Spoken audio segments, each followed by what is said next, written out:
Throughout Top Gear's run from 2002 to 2015, there are fewer segments perhaps more fondly remembered than the call wall. Aside from the Stig, it is probably the most marketed individual thing from the program, independent of the show itself. And it's quite funny since unlike many other aspects of Top Gear like the reasonably priced car, the power laps and the many challenges, the call wall appeared on the show a grand total of a mere 27 times across 26 episodes, or 28 if you include the time it appeared in a destroyed form. And yet there was something about it that was endearing and ensured it remained a permanent fixture in the studio along with the minds of those who watched the program, even if it wasn't actually used for a majority of the episodes. Now, the reason for making this video is quite simple. Every known call wall list on the internet dating as far back as the mid-2000s is shockingly incomplete, with not even half the cars that were put on the wall actually being listed. Until 2024, no one had actually bothered to document all the cars on the wall. Granted, there are some very valid reasons for this. First of all, the pre-existing scene rips, usually released at resolutions of 288p or less, were what most people had seen all the way up until the early 2020s until I stepped in, and didn't really allow you to look at any car that wasn't immediately in focus.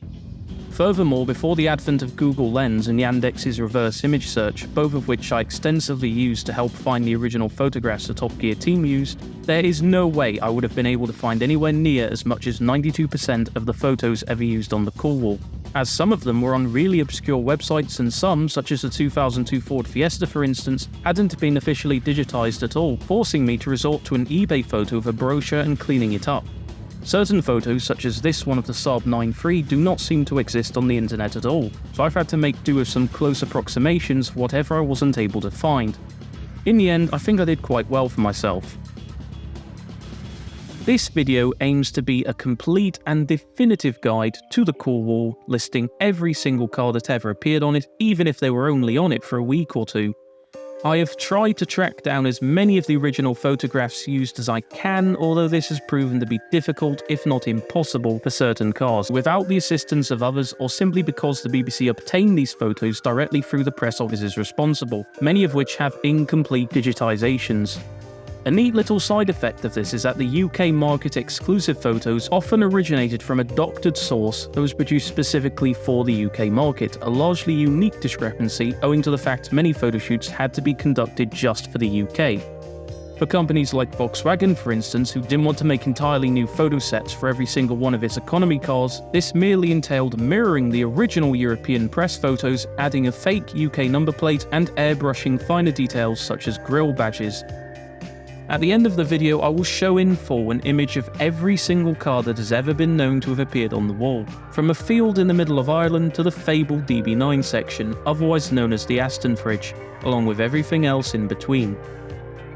I have had to use every single frame of footage available to me, and I really do mean this, to ensure that at the end of it, I could then identify every single car. This is the first and only time every single car on the call wall has been listed in its unabridged entirety, and I hope you enjoy this video.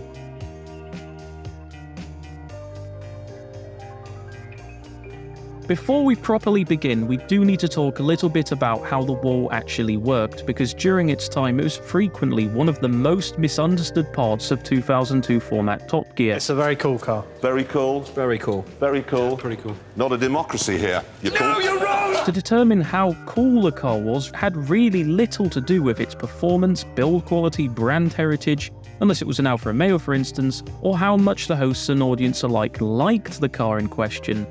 Instead, it was based around how cool a common layperson would perceive you to be if you turned up to their house in that car, and they knew little to nothing about the car you arrived in. Essentially, the more you had to explain about that car, be it the specific trim level, the company that engineered it on behalf of another, or why it didn't have interior carpeting, the less cool that car was. This reasoning allowed the playing field between lowly super minis and the most unobtainable exotics to be evened out. A car could cost £1 million and be considered far less cool than one that cost £10,000. Speaking in Top Gear magazine's February 2003 issue, Jeremy Clarkson opined that the main raison d'etre for the call wall came about from discussions he'd previously had with members of the public over the cars that they drove, such as a taxi driver he'd hired during the 2002 festive period that he engaged in conversation with. Said taxi driver at that point owned a Citroen C5, a car which Clarkson felt was quite cool, but whose driver was saving up to replace it with a Skoda Superb, a car which otherwise might be better in many technical ways and only cost £5,000 more than the Citroen, but didn't have quite the same amount of pizzazz or X factor as the car he'd be eschewing in favour of it. During that same column, Clarkson also reveals that cars from more exotic locales yet of the same type were also more likely to be cool than those that were built in the United Kingdom, comparing Fiats and Seats against Vauxhalls and Fords using a coffee shop analogy. Because the UK wasn't their home market, that made them more cool. Clarkson would also voice his opinion across a whole plethora of other cars, deeming them cool or uncool. Most coupes, other than the Peugeot 406 and Alfa GTV, were considered uncool, especially Japanese ones, as were all MPVs, all BMWs aside from the then freshly launched Z4, all Mercedes-Benzes including Clarkson's own SL55 AMG, all diesel-powered cars and all TVRs, but strangely not the Porsche 911 he had lamented for many years. One key rule that was often harkened back to was the Kristin Scott Thomas rule. Basically, would a high-class actress living in France and driving a Volvo estate around find your car cool? Clarkson believes that, for instance, despite Japanese precision and being a very good car to drive, Kristin probably wouldn't find the Nissan Skyline GTR a particularly interesting motor. Several years later, we would eventually get Kristin appearing on the show, and though in some regards she was what Clarkson expected her to be, she did have a couple surprises up her sleeve. Now, penning this article was all well and good. The only problem was that it was published in the February 2003 issue of Top Gear magazine, an issue which came out during a general nadir for the magazine's readership, having fallen to a then all-time low of approximately 145,000 copies sold every month, meaning a lot of the people who should have read the article probably didn't. There would be some attempt to rectify this as 3 years later Andy Willman would codify a more elaborate set of rules regarding the wall in an article that would be published in the Sunday Times, one that was instantly published online and with a lot more people now on the internet, allowed many millions more to understand exactly how it worked. He explains that the cool wall came about simply because there was much less to actively critique in the world of cars than there were 20 to 30 years earlier, as build quality was now roughly the same across the board and even the most critically panned new cars still got a decent score on customer satisfaction surveys. So instead, to prevent motor journalism from completely going the way of the dodo, the new measure of writing about cars was to focus on how cool they were. In this article, Willman set out 5 major points: to avoid copying what celebrities bought as they'd often bring the car down, particularly depending on the sort of celeb in question, to avoid fashionable cars since they only stay in fashion for a short while and once everyone has one, they quickly lose their initial cool factor and become mundane, especially once they have a herd of imitators swarming around them. To ignore how good the car may be in every other traditionally assessed factor, and to simply gauge the presence it holds on the road. To let the car do the talking with as few words as possible required on your end, and to avoid sports and supercars purely because of the sorts of people who tend to buy them. A year before that article was written, Willman had also helped to co-write Richard Hammond's first independent publication, What Not to Drive, which really laid bare everything you could possibly want to know about what exactly made a car cool, without delving into splitting atoms over the matter. The book talks about the exact sort of celebrities that have a positive or negative connotation over the cars they buy, which ones attract the opposite sex, which ones are a good choice for a wedding car or family transport, and which ones are the most fashionable for a particular lifestyle, also covering the more finer details of coolness, such as choice of colour, private plates, trim levels, and of course modifications. With the basic foundations for the wall now set up, each film now had to be written.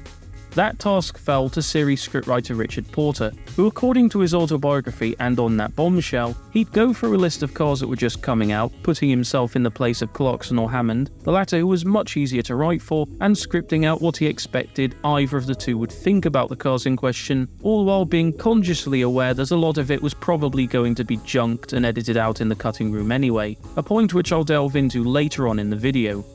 From there, he discusses basic drafts with the two hosts, Clarkson usually insisting on coming up with reasons why a car was cool or why it wasn't, and they'd hack together a final script from there.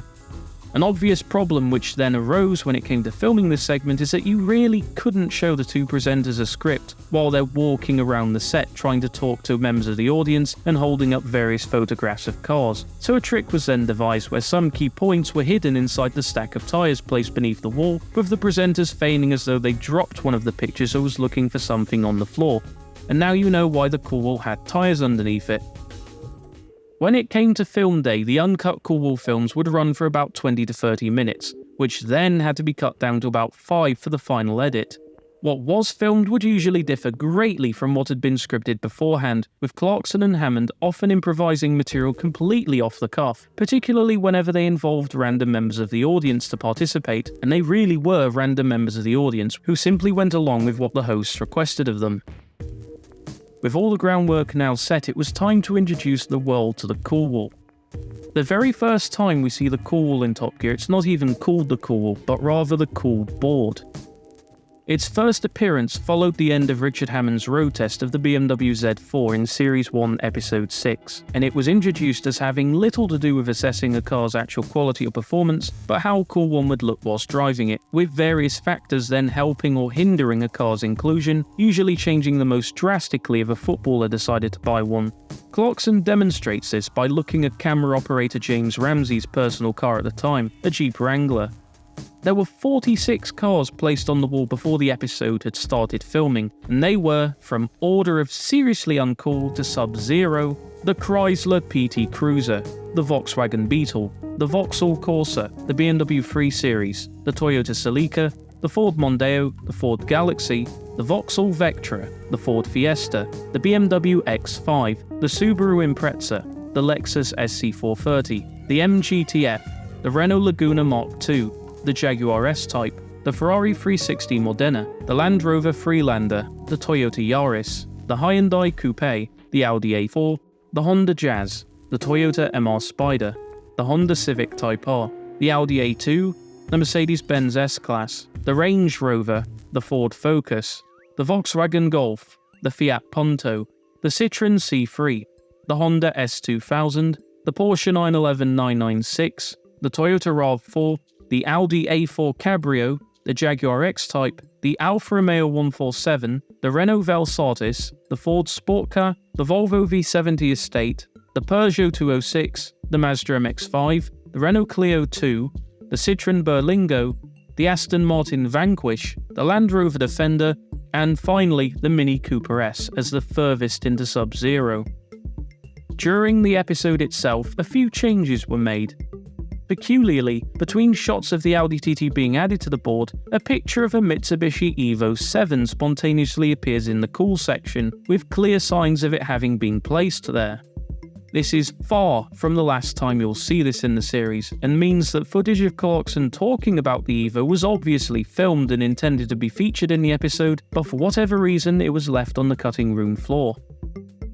The first car to be officially placed on the Cool Wall would be the outgoing BMW Z3, which had entered production in 1995, which was decided as being uncool due to Clarkson's very first rule. All BMWs were uncool, especially ones with drug dealer wheels like the X5. Hammond, however, manages to successfully argue a case for the car's successor, the Z4, which is then placed in cool. The Fiat Multipla was also placed in cool, as was the Lexus IS200 in uncool before it fell to the ground, leading it to be placed in seriously uncool instead, before the Audi TT was likewise placed on the cusp of the two ratings, and the Renault Aventine was deemed Sub-Zero. The Cool Wall would return a second time later on that episode, this time referred to as a wall as opposed to a board, with three new additions: the Mercedes-Benz 230 SL Pagoda, 450 SL and 500 SL. This marks the first time that a presenter decided the placement of a car, as due to former Top Gear host Quentin Wilson owning such a car, it was decided to place the car in seriously uncool. The segment had an immediate impact, with the program receiving over 20,000 emails regarding the Cool Wall in the days immediately following the episode's broadcast. To put that into perspective, the next highest number of emails sent to a department within the BBC for that week was 800, for all of the gardening programs that aired put together. Messages about the Cool Wall at one point allegedly reached a peak of around 40 new emails every minute or so, according to Clarkson, who futilely attempted to read some of them. For the most part, these messages were largely complaints directed towards certain car placements, which Clarkson would then try to address the following week. The call wall returned 1 week later with a few more new additions made prior to the episode. These were the BMW M3, Porsche Boxster, the Mercedes SLK, Kia Magentis, Fiat Stilo and the Maserati Coupe. The SLs added during the latter half of the 6th episode have now disappeared, making them the first call wall additions to be taken off the board, though they would return later on. A new picture of the Audi A2 was used, replacing a picture of the front end with one of the rear, as well as the Peugeot 206. The general order between the two episodes was quite different, as it appears the wall was completely dismantled and then hurriedly put back together for the next studio taping. The Mitsubishi Evo, previously placed in cool, was now uncool, along with the Ford Sport Car, which was also previously deemed cool. Additions made during the episode were the diesel-engine Volkswagen Golf, which went in uncool due to it being powered by diesel. The Vectra-based Saab 9-3 went in cool, much to the disagreement of the audience, where it was then placed into uncool based on the caveat that diesel-engine versions exist. He then argues with the crowd for a bit over the placement of certain cars before clarifying his stance on how the wall works and why non-petrol-powered cars are uncool. Essentially, diesel-powered cars can never be cool, as they are only bought for one reason: frugality. The final addition we see to the wall is the Toyota Prius, which Clarkson feels is so seriously uncool it isn't placed on the wall at all, but on the other side of the hangar. In the deep, dark recesses of hell. Like the previous episode, there was another addition where footage was likely shot, yet it never ended up in the episode. A picture of a Skoda Fabia randomly appears in seriously uncool in between shots, and this is then used to represent all Skodas throughout the entirety of the show. It is eventually joined in Series 8 by the Fabia VRS, with only one other Skoda ever appearing on the wall beyond that point, albeit extremely briefly, as you'll come to see. For the 9th episode, the call was lengthened as the uncool section was quickly growing crowded. The Renault Espace, Citroën C8, Seat Alhambra, Peugeot 807, Toyota Previa and Chrysler Voyager were all added to the enlarged uncool section, with the Korean Kia Sedona and Hyundai Trajet placed into seriously uncool. The Porsche Boxster, previously in uncool, was now in Sub-Zero for some reason, which Clarkson quickly rectified, whilst the Mitsubishi Evo was back in cool after a week in uncool. The Bristol 412 was added to the cool section for reasons that are not quite understood, and it's a rather important inclusion that is never directly acknowledged nor ever addressed by any of the hosts. And despite Clarkson's initial admiration towards the car, the MGSV was also placed in uncool. In terms of additions actually seen on camera, the Subaru Forester was placed on the wall immediately following its road test by Richard Hammond, which was then followed by the TVR Tamora being placed in uncool. The Volkswagen Polo was placed into cool, whereas the Ferrari 575M pulled a complete disappearing act, and a brief argument was had in regards to the BMW M3 before it too was reinstated into uncool. It's a lose-lose. In total, Series 1 saw the largest number of additions ever made to the call wall, with 79 cars placed on the wall during the series, with an 80th never being placed on the board and 34 shown during the episodes, which I've highlighted in gold. Red indicates they were either never placed on the board to begin with or were taken off before they were shown on TV.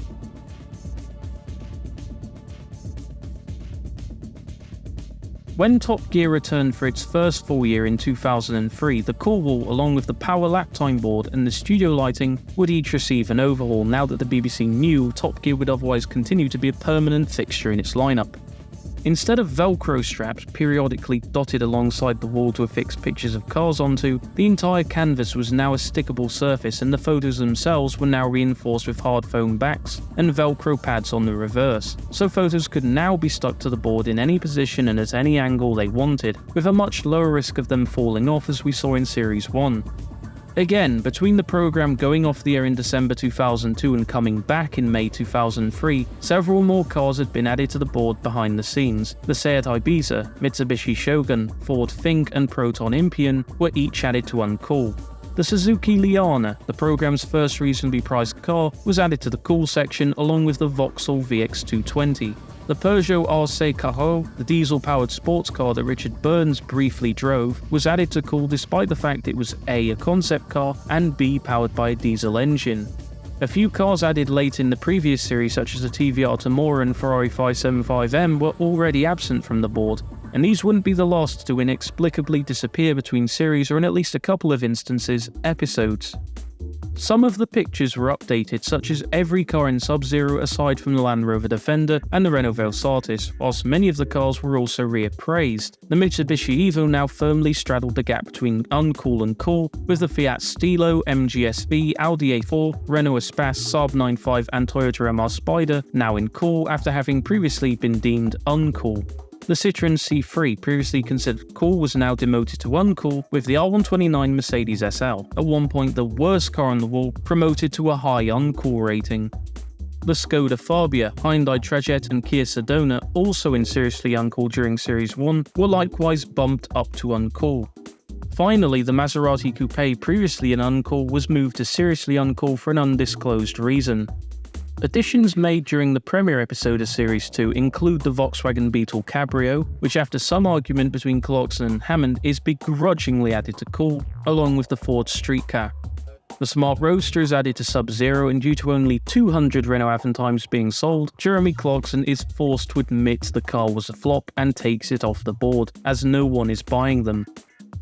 The core wall would be back the following week, and from this point onwards would remain more or less consistent, with fewer off-screen additions and changes being made behind the scenes.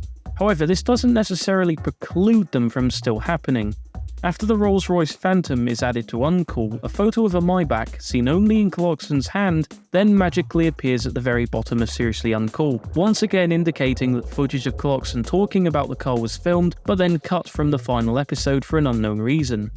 This cut persists in all known versions of Series 2 Episode 2, including its original 2003 broadcast on BBC 2. Furthermore, the Peugeot RC Carreau from the previous week also disappeared, likely due to the aforementioned diesel rule, or perhaps the fact that much like the Avantime, it didn't exist. The Ferrari Enzo is added to uncool, with Clarkson re-clarifying the Christian Scott Thomas rule, whilst the Audi A3, despite Hammond's protestations, is added to cool. Further teasing Hammond's height and Fuzz's inability to act upon Clarkson's dictatorship of the wall, the latter also places the Alfa Romeo GTV high on Sub-Zero, with the Volvo V70 Estate being reappraised as a Sub-Zero car, a decision that feels rather odd and left field until you realise who owned one. Finally, one last addition, the Ford Fusion, is seen in Hammond's hand during this scene, but vanishes from it before also appearing in Seriously Uncool. Again, the footage filmed of this car being added was removed from the final cut of the episode. The core wall would appear a record 4 times during Series 2, and for its third outing, James May would make his one and only appearance during the segment, although he wouldn't be involved with the placement of the cars in any way, shape or form. Before any further cars are added, the Toyota Avensis appears in Uncool for the first time, and following on with the episode's general Jaguar theme, only 2 cars would be added to the wall.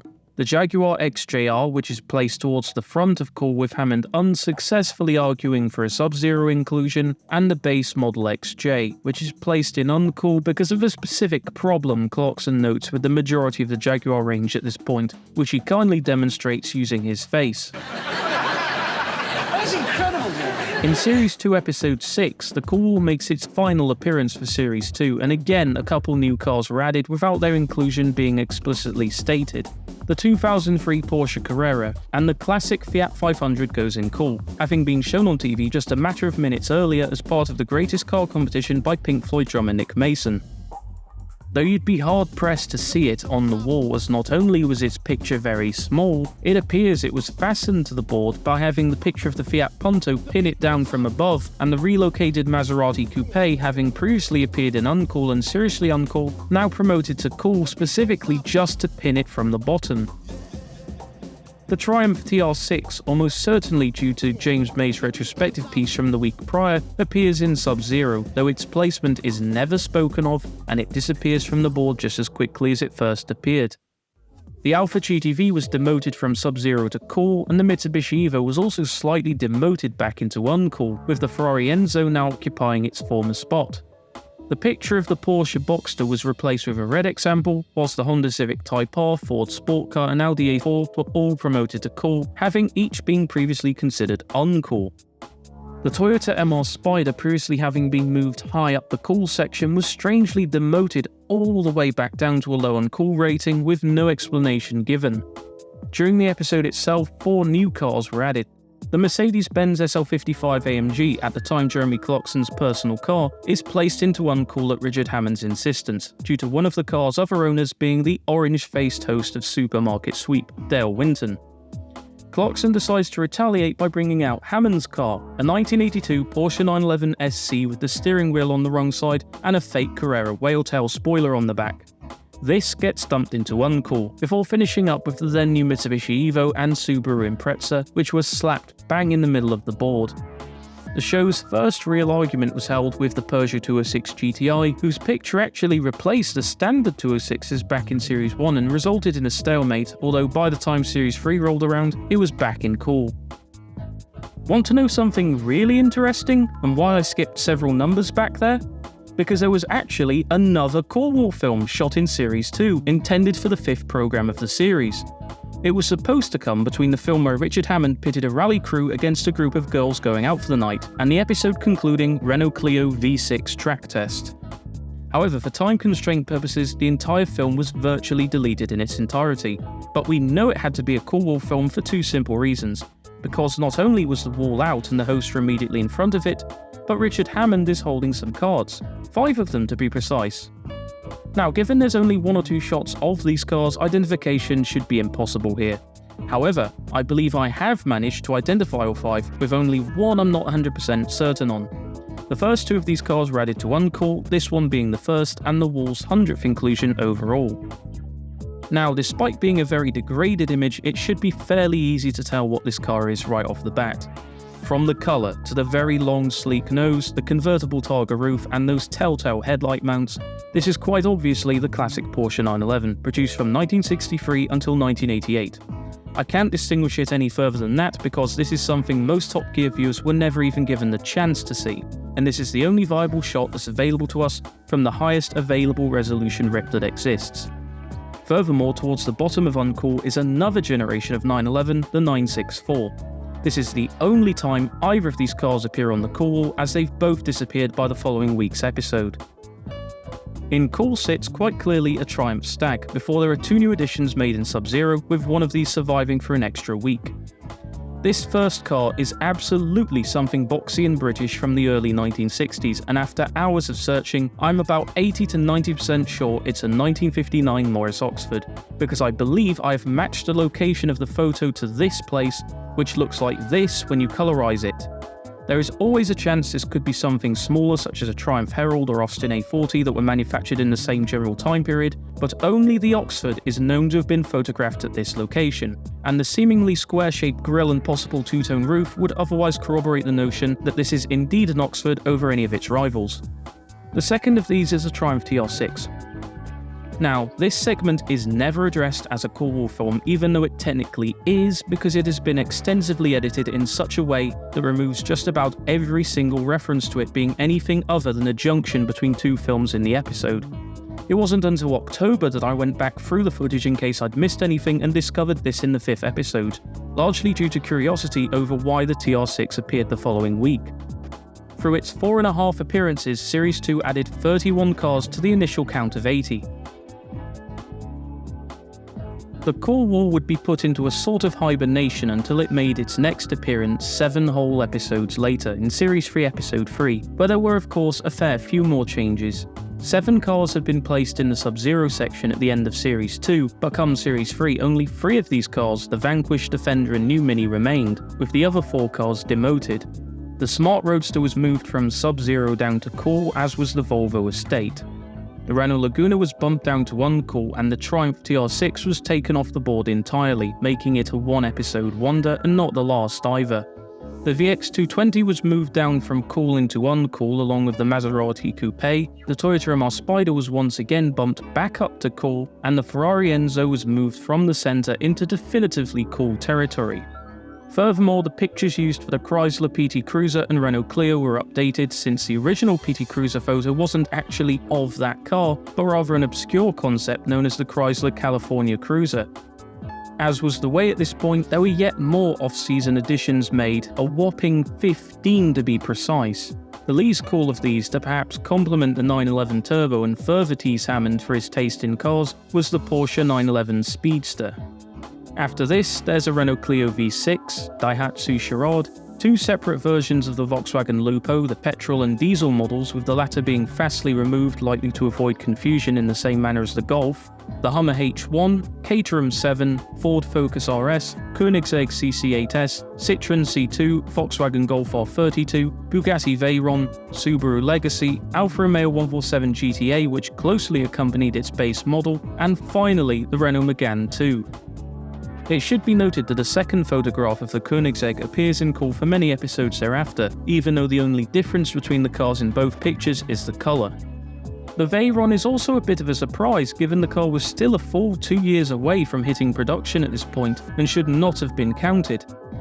As for cars added during the episode, the Bentley Continental is placed into call under the usual proviso that as soon as a footballer buys one, it's going down into uncall. A rule that was otherwise ironclad and ruined the cool reputation of many higher-end sports and luxury cars. If high-profile footballers begin buying a certain car in droves, it's a death sentence.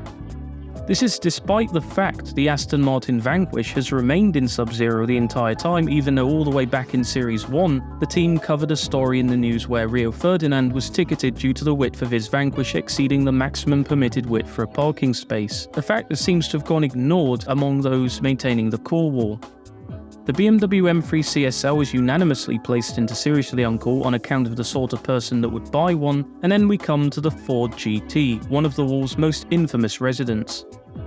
Eventually, Clarkson gets tired of arguing and after almost tripping over Hammond to place it in uncall out of his reach, makes the case that if he buys one, it'll be moving up the board.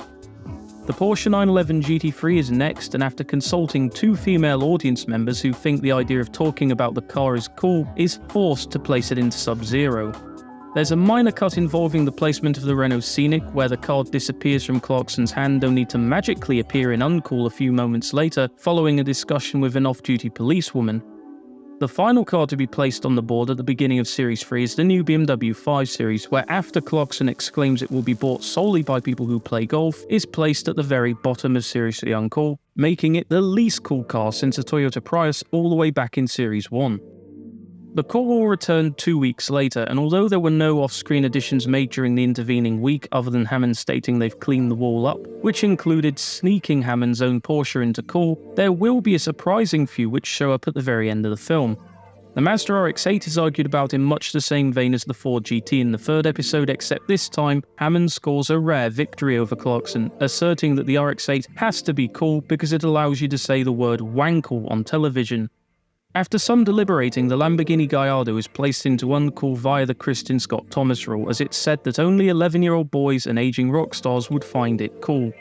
The Citroën C3 Pluriel materializes in the uncall section for the first of two definite cuts, before the Daihatsu Copen is rather decisively placed into uncall and the segment appears to end after just 3 new cars were placed onto the board, with Jeremy moving the Ford GT from the wall's previous outing from uncall to call due to him having placed an order for the car.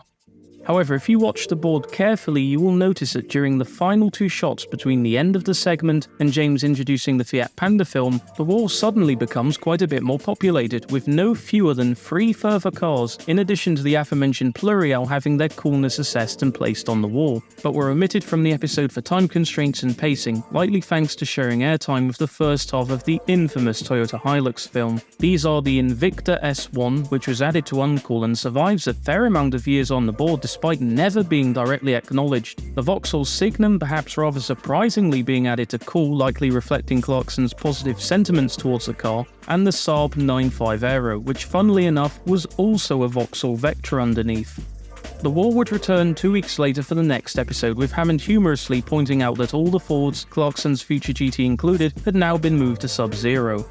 Hammond moves all of them barring said GT back to uncall, with Clarkson making plain it's not him doing it for all the people who worked at Ford's Dagenham plant who might have been watching the episode.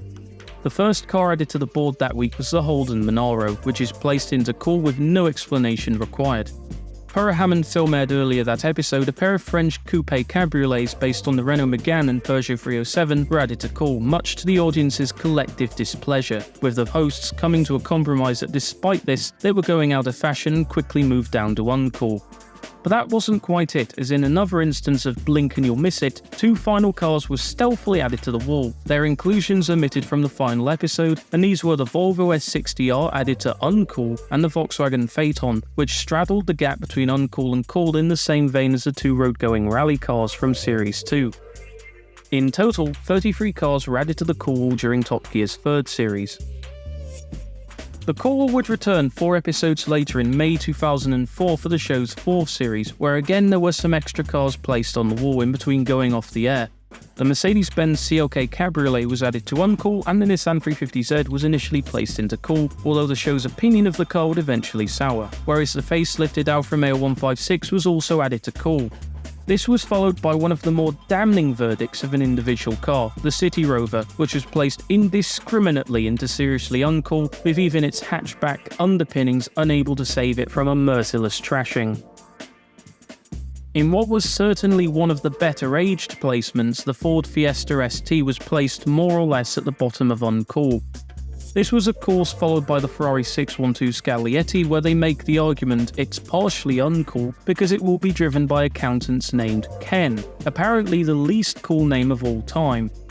Now this is somewhat facetious on the host's part and an unusual failure to do their research, as not only the hosts, but the entire live studio audience before them seemed to be wholly unaware that arguably the coolest Ken to have ever lived, Ken Miles, had helped to win the first of Ford's 4 consecutive victories at Le Mans, albeit at the expense of his own success. After this, the Mazda 3 and Saab 9-3 convertible appear on the board in Uncool and Cool respectively, their inclusions likewise cut from the original episode, before finishing off with one of the most infamous additions ever made to the wall, the Aston Fridge, then known as the DB9 section to store the Aston Martin DB9, a car considered cooler than Sub-Zero. The wall would reappear 4 episodes later. In a prime demonstration of the Christian Scott Thomas rule, the Porsche Carrera GT is rather unpopularly placed into the very bottom of Uncool, whereas the McLaren Mercedes SLR just about ekes it into Cool based on the notion that a woman like Thomas would know it's a Mercedes, but you'd then have to be a very monumental car bore to know that it was engineered by McLaren. This seeming hypocrisy displeases Hammond, who then scores another victory over Clarkson, hoisting him by his own petard and promptly relocating the SLR to Uncool. What's odd about the next car added to the wall, and is something you're going to notice happen several times during its later appearances, is that cars that were already on the board to begin with, sometimes from as far back as day 1, were then re-added to the board as though they were debuting on the Cool Wall for the very first time. The Ford Sport Car, one of the first 46 cars placed onto the wall in November 2002, was one such repeat inclusion. Despite being a Super Mini which the wall typically favoured, because it was a Ford and not French, with its larger breadth and the Fiesta only scraping into Cool by virtue of its promotional photos being taken in Paris, was placed into Uncool just a stone's throw to the left of the street car. From there we get a subtle cut, where 2 high-performance lightweight versions of supercars tested at the end of the 3rd episode, the Ferrari 360 CS and Porsche 911 GT3 RS, are added into Seriously Uncool and Cool respectively. It's not exactly known what the dividing factor between the 2 cars were, since they weren't broadcast, but it was likely related to the discussions the pair had at the end of that earlier episode, namely the fact the Ferrari cost £50,000 more than the Porsche, not a small chunk of change by any stretch of the imagination, and featured Clarkson's infamously despised flappy paddle gearbox. The Audi A6 Cabriolet is also added to Cool, and if you look closely you'll also notice the Alfa Romeo 166 has been added to Sub-Zero, before the then freshly launched BMW 6 Series breaks the mold by being the first regular BMW to be deemed cool by the programme, which served as a segue into one of the most celebrated films of early Top Gear, the very first Battle on the Beach held at Pendine Sands. Come Series 4 Episode 9 at the other end of the series, the Cool Wall would make its 14th total appearance, which as I'm sure you may have noticed, is half of 28, the number of appearances the wall would ultimately make. It sounds hard to believe, but after just 38 episodes, 13 of which had featured the Cool Wall as its own segment, it would only make another 14 further appearances in the 130 or so episodes that were left before the end of this version of Top Gear in 2015, over a decade later. The biggest change made to the wall was the downgrading of the Mini, which had spent the entire time in Sub-Zero, knocked all the way down to Uncool due to the car's recent clientele such as estate agents. This is then rather hypocritically followed by the Mini Cabriolet, which is placed into Cool, simply because the roof can come off. As the pair then proceed to deliberate over the Fiat Barchetta, a member of the audience comes up with one of the funniest statements ever uttered on Top Gear. What's wrong with the Fiat? They're not good. They're French.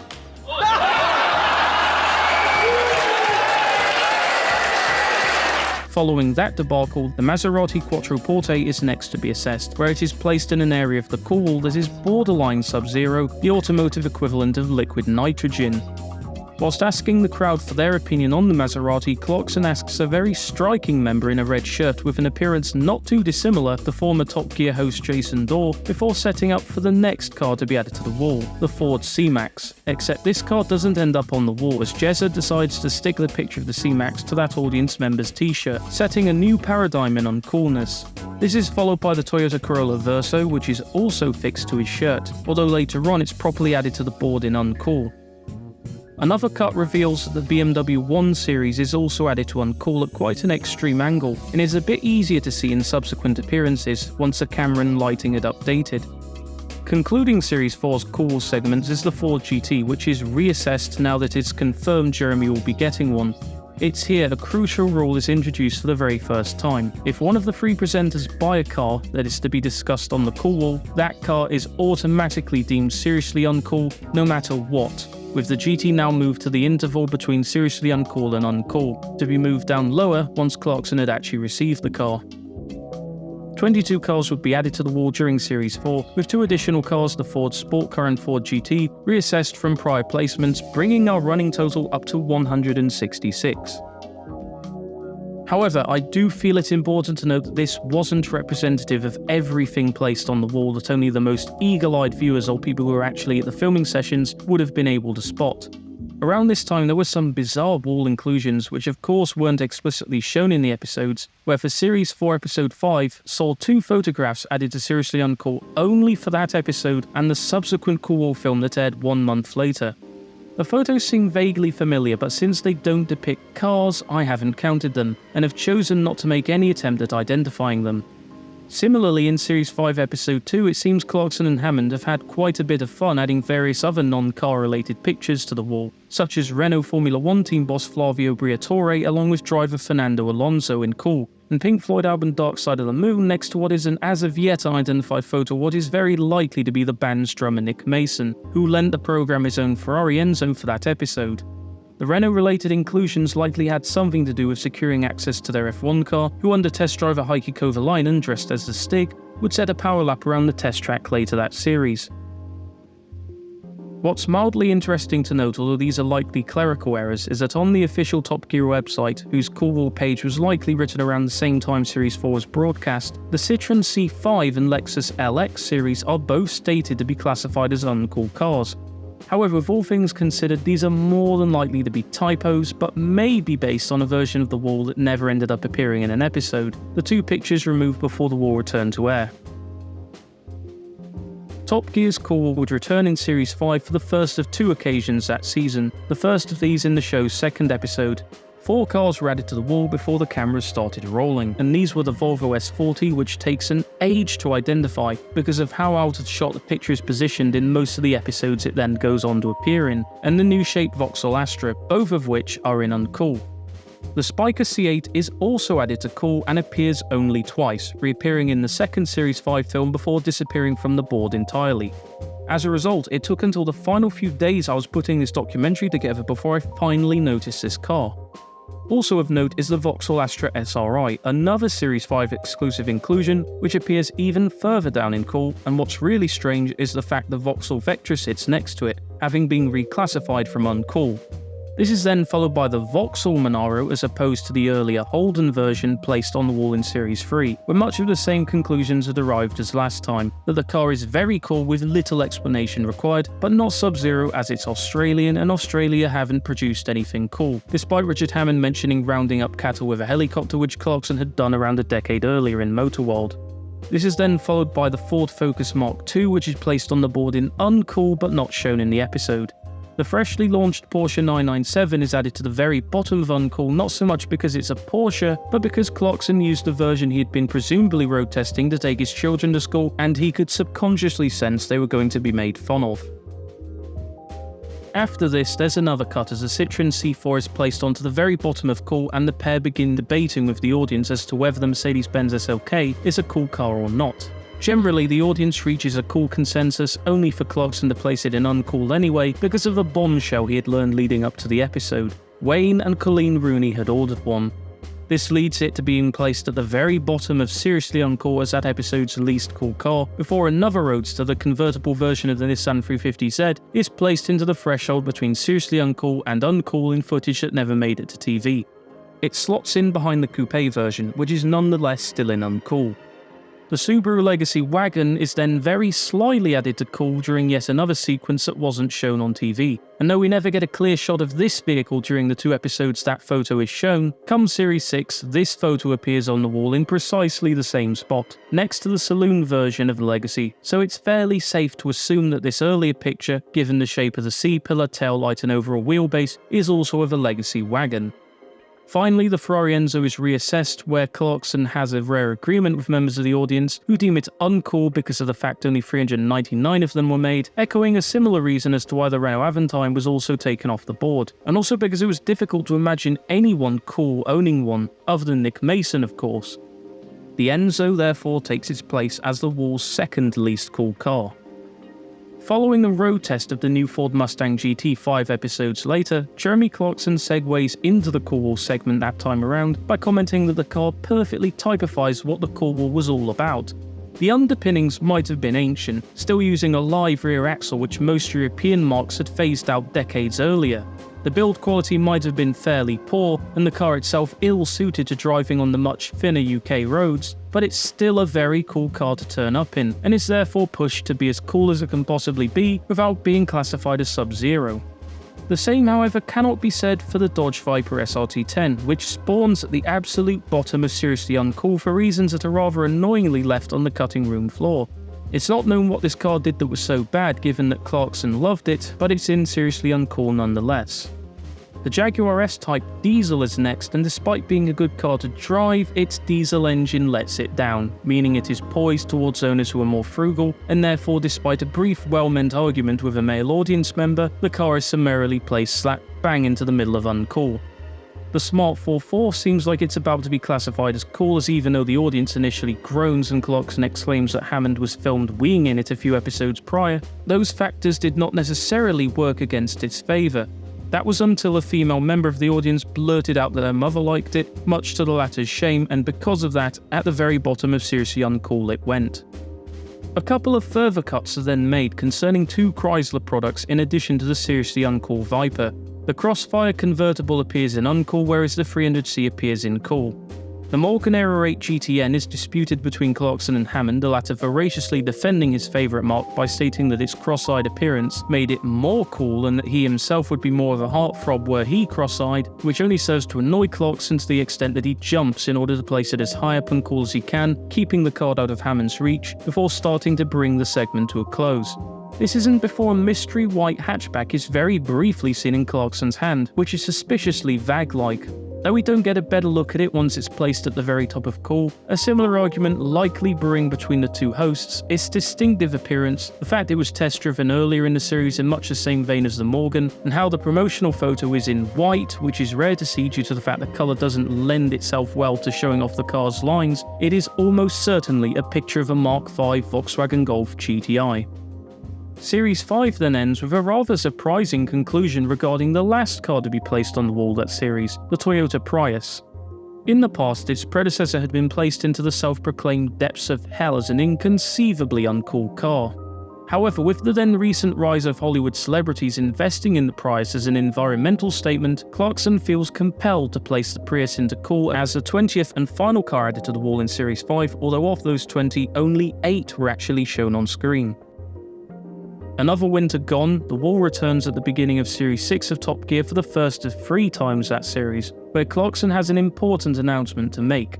During the off-season, he contacted his much-beloved Kristen Scott Thomas for her opinion on cars, only to hear that she didn't much care for Aston Martins and that she herself drove a Honda Civic. As a result, he decides to dismiss her as the yardstick and appoint BBC newsreader Fiona Bruce as her immediate successor in that regard.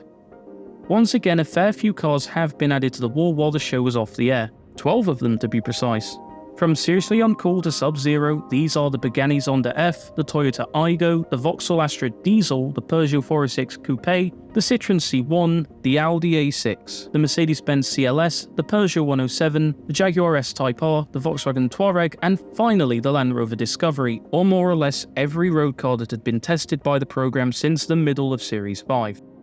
The regular Fiat Stilo was added to the board, with the earlier image now reconsidered as an Abarth.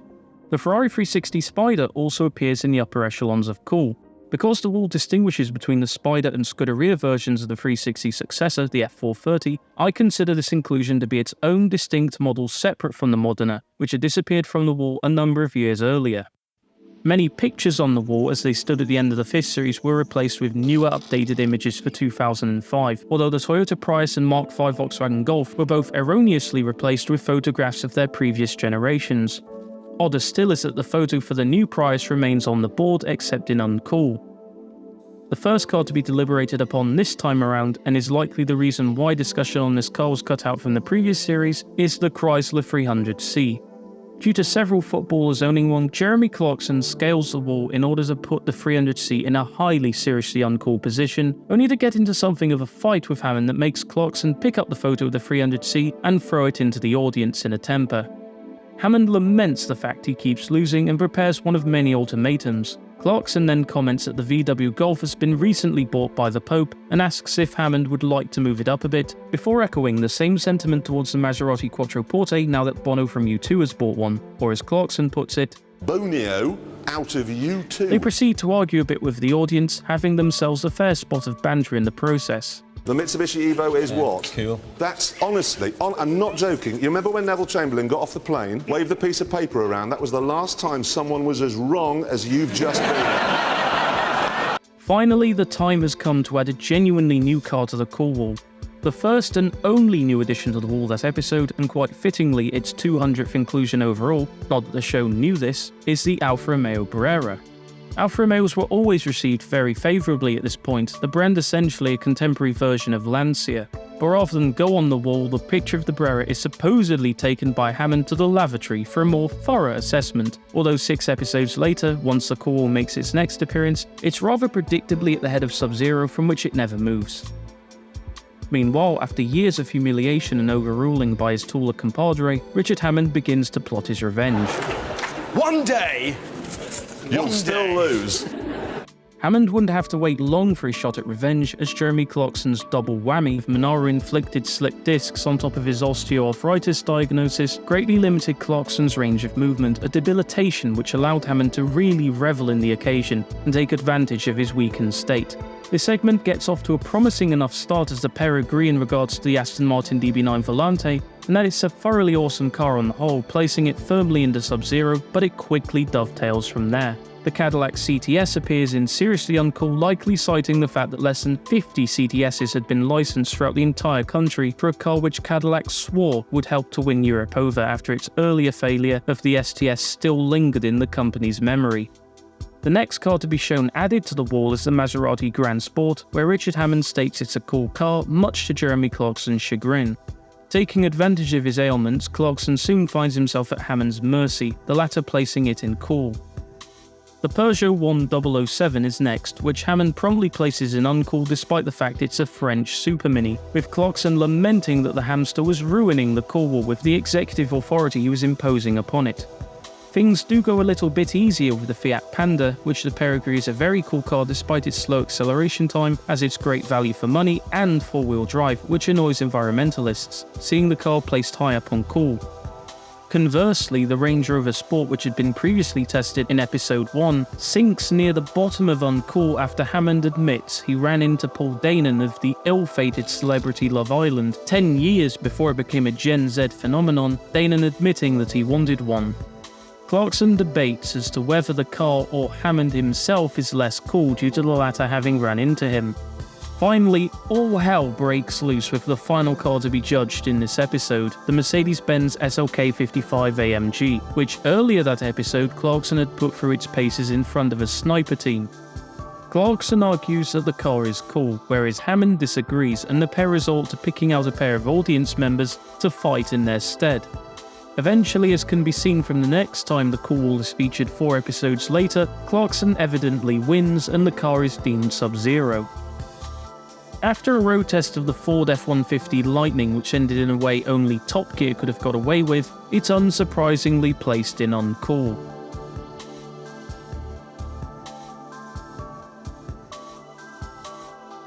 There's a small cut as the Wiesmann GT appears in Cool before the team argue their case over the second generation Mercedes-Benz A-Class. Though the audience claim it's a Mercedes and therefore cool, Clarkson claims it's not as much of a Mercedes as the company's larger offerings, and it's dumped at the very bottom of Uncool. Though the concept version of the car had been placed on the board at the beginning of the series, the production CLS, in a spot of deja vu, ends up in Cool after a brief argument involving the coolness of Danish number plates. The 987-based Porsche Boxster was bound for Uncool, but because James May had recently bought one, it tumbled ever further towards the darkest depths of seriously Uncool. The BMW M5 appears on the wall during a subtle cut, though thankfully it appears in roughly the same place all the way through to Series 9, thus making its identification possible. Finally, the pair reassess some roadsters, the Crossfire and 350Z having previously appeared on the wall and through sheer spite of both hosts end up in Uncool, despite Clarkson's subtle little attempt to move the Chrysler back into Cool when Hammond isn't looking. The Audi TT convertible is firmly placed into seriously Uncool after arguing with a female owner of one such car, where it stays for the rest of that particular wall's tenure. After all that, the two hosts are burnt out at this point, and are so bored with the underwhelming appearance of the E90 BMW 3 Series at the height of the anathema that Banglemania had wrought and still plagues the company to this very day, that they brand it as a lump of car and allow it to tumble to the floor, though several years later it eventually appears in Uncool. Surprisingly, this isn't the last car to be judged in Series 6, as this behind-the-scenes shot taken later that filming session just as they were preparing to put everything away shows that the Bentley Flying Spur was also assessed after all these other cars and placed into Seriously Uncool, but the footage, if there was any filmed, didn't make the final cut. The Flying Spur would disappear for a while but would eventually return for the final iteration of the wall 4 years later.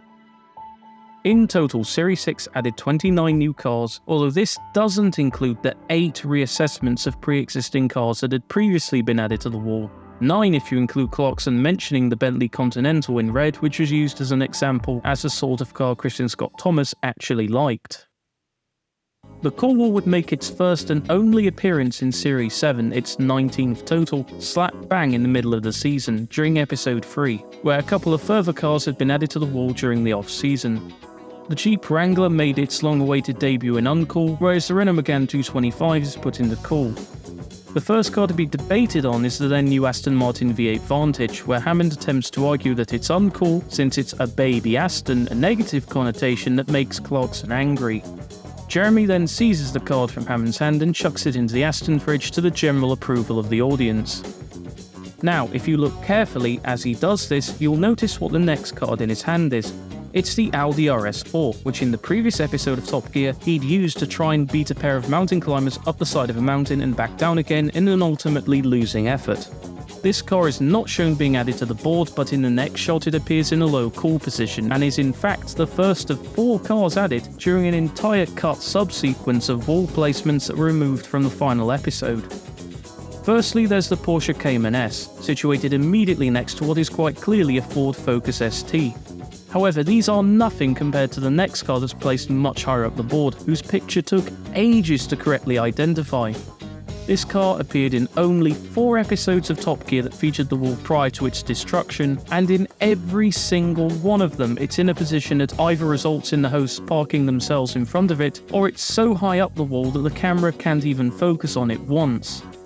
What's worse is there are even several photographs of this iteration of the wall, including a production still that shows it in all its glory, yet we still don't get much of a good enough idea of what it is. To solve this car, I needed to grab the best possible frame that exists, from the best possible rip of the episode. I had to crack out my 50 frame per second Bulgarian Dima airing and advance, frame by frame, until I captured this. Then I altered it in a paint program to remove the perspective distortion and enhanced it through AI to the best of my ability until I got this. From there, I spent hours going over every single station wagon and SUV issued from the 2005 to 2006 model years, looking for a nondescript side profile of a fairly generically designed blue car on a white background, but being mindful the photo might never have been digitized and set to work. Throughout this process, there were many red herrings dug up and gradually eliminated one by one until what it actually was fell rather conveniently into my lap thanks to a little help from my friends. This car, at one point the third coolest car on the entire cool wall, was none other than the Saab 9.3 Sport Combi. After these 4 cars, which most viewers probably would not have spotted during a casual watch through as even I struggled, we proceed to the Vauxhall Astra VXR, which Clarkson justifies as cool since the torque steer it produces ensures anyone who owns one will eventually end up in a tree. After this, the segment goes to pop once again upon a reassessment of the SLK 55 AMG that once again sees the car end up high along the wall before they each attempt to make their case for the BMW M6, and this is where things really flash over. Given the history of how often Hammond had been overruled, as well as plotting his revenge throughout the series, Richard Hammond decides the only way to prevent the car from being added to the board is to run off with it and take a bite out of it after a brief scuffle within the audience. With a mere 9 cars added this time around, this fight would mark the last time this version of the Cool would be seen, as it, along with the rest of the Top Gear set, would be given a complete overhaul for 2006. Starting from Series 8, the third iteration of the Cool Wall would appear on the show, along with some brand spanking new stage pieces which included, among many other changes, some stainless steel plinths for the smashed up Toyota Hilux and a select few other cars, along with some vastly improved lighting and a higher crowd capacity than previous series allowed. The new Cool Wall dominated the studio set, particularly with the designations for each section, including a number plate for Uncool and the letters for Cool and Sub-Zero in big foam letters. In the first week the new Cool Wall was set up, there were 2 cars in Sub-Zero that were added, and at some point between airing of the first episode and the airing of the third episode, they were taken off. These are the Nissan Primera and Toyota Avensis Verso.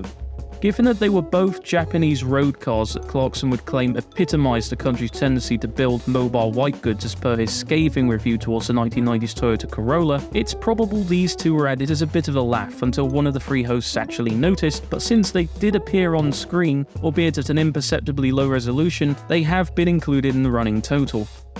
There was, however, a 3rd edition that did remain on the wall, the Renault Modus, which is placed into Cool. As per the usual at this point, once the wall made its proper return 2 weeks later, an extra car had been placed on the wall before the cameras started properly rolling, which you can briefly see in Jeremy's hand. It's the Saab-based Cadillac BLS, which unsurprisingly surfaces in Seriously Uncool as the wall's 228th total edition. The first car deliberated on is the Lotus XE-HS, and the car seems to be universally liked by both hosts, with Clarkson particularly liking it due to the recent resurgence of white as a tech-oriented colour, JC even having bought himself a pair of white-rimmed sunglasses.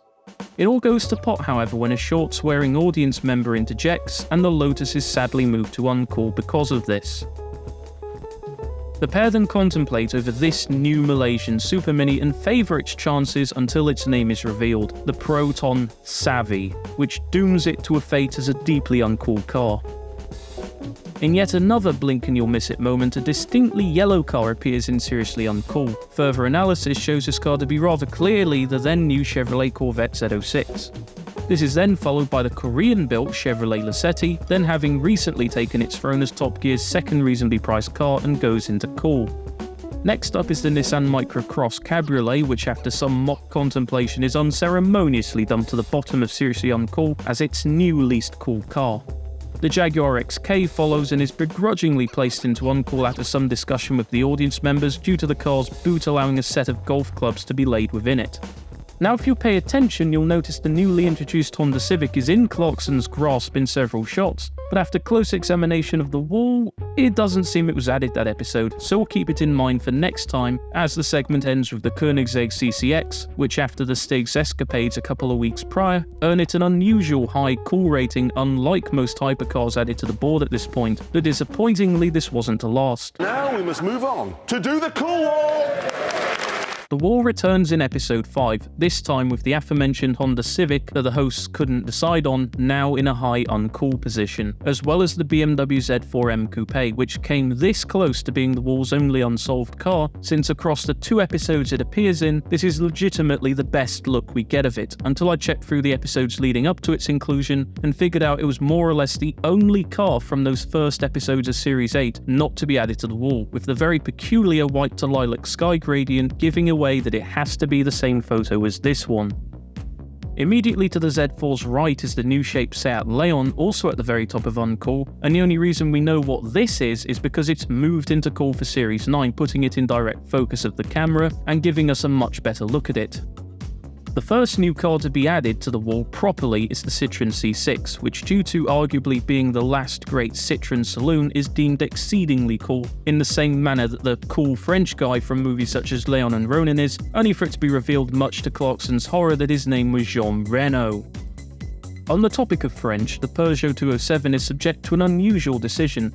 Despite apparently being dismissed as the yardstick 2 series earlier, Kristen Scott Thomas is reinstated as the ultimate arbiter for what makes a car cool, and decides that her verdict will decide where the car goes. Richard Hammond places the car into uncool for the time being, only for Clarkson to then sneakily move it into cool a couple of shots later while he awaits for Kristen's text message. A pair of Mercedes are then added to the wall during footage that isn't shown during the episode, the Mercedes-Benz S-Class in uncool and the very unorthodox Mercedes-Benz R-Class, straddling the gap between uncool and cool. As these are added, a brand new Porsche appears towards the very bottom of Seriously Uncool, the latest iteration of the 911 Turbo. 3 final additions are made to the wall for that episode and indeed that series, the first of these being the Skoda Fabia VRS, with Clarkson decreeing that all Skodas are deeply uncool, the Fabia placed near the very bottom of the board. The next is very strangely enough, given that its coupe version was already represented on the board, yet likewise omitted from broadcast, the BMW Z4M Roadster, which is placed at the very top of Seriously Uncool. To cap things off is the freshly refreshed Saab 9.5, which for some reason the company decided to add some ill-fitting chrome trim, which the presenters thought was an aftermarket addition rather than a look the cars left the factory with. Because of this, it goes in uncool. Series 8 might have added 21 cars to the cool wall, certainly an improvement over Series 7's 9, but alarmingly 12 of these, more than half the cars added, weren't shown on screen at all, left for people like me to analyse many years later. However, before I move on to the second half of the cool wall, I think there's one last thing from the first 4 years that is really worth mentioning and is something I only discovered mere days before this video was due to be uploaded. Around November 2006, BBC 4, either as part of a sketch show or possibly a break bumper or other promotional material, edited part of Series 6 Episode 11's Cool Wall segment to reflect Richard Hammond's then recent vampire accident. Given that it only has around 6,000 views on YouTube after nearly 20 years on the platform, I'd be willing to bet 99% of people watching this video have never seen this skit before, so here it is in all its glory. We have to go to the cool wall! Oh, yes! Over we go. And here it is. What do we think of that? Very cool. Very cool? How wrong you are! What do you think? Cool. Why is it cool? Because I think I look good in it. You'd look good in it. You'd look ridiculous in it, I'm sorry to say. No, the real problem with this is simple. It's an uncool car. That's a given. This week, as soon as you open your copy of the Sun newspaper and you see Richard Hammond, Hey? it became really, really cool. Oh, yeah. It's just some car. It's cool. Do you know, I know we're tight for time. I can't go home tonight and leave that there. I won't be able to sleep. That's not right. You can't. I mean, you can't, surely. Is anyone... you can't. If you have any information about this clip, please contact me. Owing to its artificially shortened nature for reasons that should be very clear indeed if you watched my latest long-form Top Gear documentary, the cool wall would only make a singular appearance in Series 9, where during the off-season a few cars were moved and the Daihatsu Sirion was added to Seriously Uncool. After a rather warm reintroduction from Richard Hammond, we get cracking on. Firstly, all 4x4s are moved down the wall due to changing trends in the new car industry and because Clarkson claims they attract conservative women, with those on the left wing allegedly being better in bed. His words and not mine. The Fiat Panda 100 horsepower is then added to the wall during unseen footage, lower down the wall than its base trim counterpart. Clarkson then announces he's just bought the first new car to be added to the wall, the Lamborghini Gallardo Spider, which of course means it's added to seriously uncool, but does mean as a caveat the Ford GT can be moved back into Sub-Zero for the first time in an age, as he has finally gotten rid of his. Employing the Scott Thomas test, the pair then decide the Porsche 997 GT3 RS is one of the least cool cars to be placed on the wall, due to the fact it's obviously a track-oriented car crudely adapted for the street. The third and final new car to be placed on the wall, on screen at least, is rather hilarious in hindsight as it's the Kia C''D, the car that would eventually become the show's third reasonably priced car from 2010 until 2013. You will of course notice the next number after 250 isn't 257, and there's a good reason for this. While they argue about the seed's placement, even involving members of the audience, Clarkson goes from holding 3 cards in his hand to no cards, indicating yet another fairly egregious cut, as well as the cards on the wall evidently being chopped and screwed in a different order than what was originally filmed, due to the wall switching back and forth between having certain cards on the board before reverting to a form where they aren't on it yet, forcing me to declare all of these cards as being placed on the wall at the same time for continuity reasons. Thankfully, we know what each of these cars are thanks to 2 being very distinctively shaped and 4 being placed within a stone's throw of each other. From uncool to Sub-Zero, these are the Skoda Roomster, 2nd generation Audi TT, Renault Megane RS, Jaguar XKR, Volvo C30 and finally the Aston Martin V8 Volante. Finally, in a scene too hot for German censors to take, or indeed British ones, Richard Hammond uses some form of his increased leverage to attempt to do the impossible. Add the first ever motorbike to the cool wall, the Ducati 1098, which very briefly appears to go into cool. This act displeases Jeremy Clarkson so much he revs up a chainsaw and physically rips it out of the wall so it can never be placed back on it. This moment caused so much concern and controversy with the Ofcom crowd that as soon as it was ready for rebroadcast on BBC Three, the scene was cut entirely, even for home video, and even if you watch the episode on iPlayer, it is still missing. Peculiarly, the version of the episode on iPlayer is labelled in its file headers as original, as opposed to editorial or shortened, and because this edit persists across both streaming and home video, it's sadly very likely this footage was physically cut from the original master tapes in the BBC's vault, meaning that this footage might actually no longer exist at all. Just before that happens, however, there is one other car added to cool that ends up a casualty of Jeremy Clarkson's chainsawing. You only see this car in the deleted footage, and it would have otherwise been likely near impossible to guess aside from one thing. The colour completely gives it away. It's a Ferrari 599 GTB Fiorano. 1 week later, the call would again be a topic of discussion as none other than Christian Scott Thomas was the show's star in a reasonably priced car at long last, the once dismissed but since reinstated arbiter of all that was cool in the world of cars. To some degree, Thomas was all Clarkson had imagined, despising 4x4s, liking European hatchbacks such as the Renault Clio though not the Fiat Punto, and particularly adoring the Bentley Continental GT. What did surprise Clarkson, however, was her perspective towards the programme's much-loathed Riva G-Wiz, where not only did she think the car was very cool, but she even owned one, in a black tiger-striped paint job nonetheless. The car was therefore instructed to be placed high up in cool, thus securing its inclusion, although we never actually saw it on the wall for reasons that would become abundantly clear in about half a minute. Throughout Series 9, the cool would only make 1.5 appearances, mostly due to the troubled and truncated nature of its production. 14 new vehicles would be added, one of them a motorcycle, although only 5 were actually shown in the resultant film. There was definitely still a decent amount of life left in the cool wall format, and would likely have returned to regular service the following series were it not for one small problem.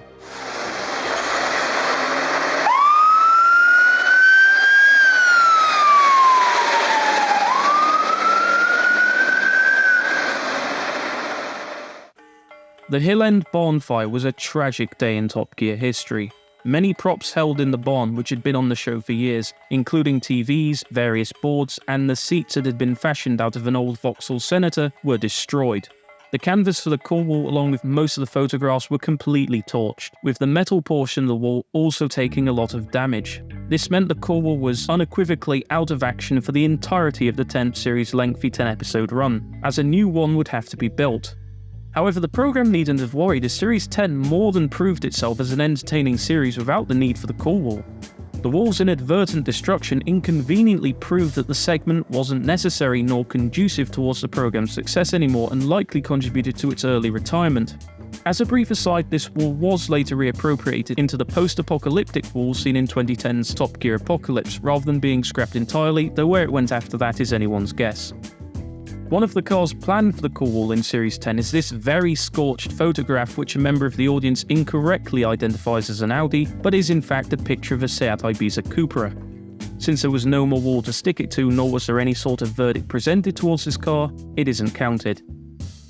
The call returned one series later with some minor cosmetic differences, chiefly that the Sub-Zero signage now internally lit up, making it easier to see on television. But unfortunately at this point, due to the series' ever-shortening runs and a budget that, bar the recession, continually increased every single year, the call wall now found itself living on borrowed time. Ultimately, it was a segment that was handy early on when the show had a much smaller budget, but incorporating it became more and more of a chore as bigger and bolder films took up more and more time within the episodes. Rather than to help pad out an episode that was otherwise devoid of films, the call wall had to instead be worked into an episode, much to the chagrin of Richard Porter. Not that I can particularly fault him in this instance, because given how often cars simply weren't shown being discussed, likely for time reasons, it was undoubtedly a pain to edit into an episode and still have it make sense. And when you've got 60 final seconds to decide between having a bit more of the call wall or a bit more of a fun challenge, the challenge is naturally going to win every single time. Upon the wall's return for Series 11, the number of cars on the wall was drastically cut down to a comparatively paltry 96, as many of the cars formerly featured on the one that had burnt down were now well out of production and fuzz irrelevant. However, there was a whole heap of brand new additions, likely to account for the fact the wall lost a good 2 to 3 appearances it would otherwise have had in Series 10, had the Hill and bonfire not occurred.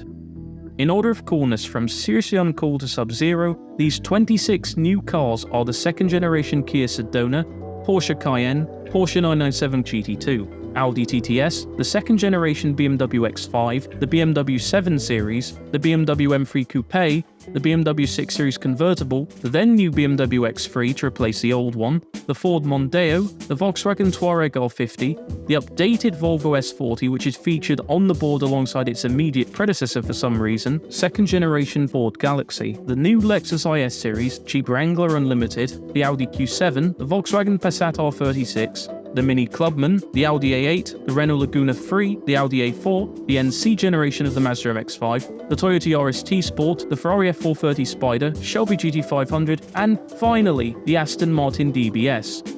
This segment is very confusing, as despite it heralding a return of the call wall, an awful lot of it was abridged and reordered for broadcast. Half of the stuff that was cut out was thankfully preserved on the Top Gear website as part of a 3-minute long outtake, but 4 of the 5 cars added still don't have accountable footage and likely never will. This is the order I've managed to establish based on the footage shown in the episode, the footage shown in the deleted scene, and what we see in between these 2 pieces of footage. Before we even get to adding new cars, there's a few shake-ups. The M3E92 is moved to cool due to Clarkson's apparent revelation that people who drove them were now driving Audis, which therefore also meant Audis were less cool than before. The first car to be properly added to the wall is the new Citroën C5, the poster child for the cool wall. In a rare occasion at this point, Hammond agrees with Clarkson that it's an inherently cool car with some very nice styling. After this, the Lexus RX 350 appears in uncool before we already have to turn to this deleted outtake to find out the next car added. It's the facelifted Mercedes-Benz SL, which the pair lambast its redesigned nose and slap it down towards the centre in uncool. As the BMW M3 Coupe is reassessed into cool, so is the M3 Saloon placed into Sub-Zero. The pair then turn attention towards Audis, and as the RS4 is pushed down the board into uncool, he also adds the Audi R8 a fair bit further down, and the Audi RS6 Avant goes into seriously uncool.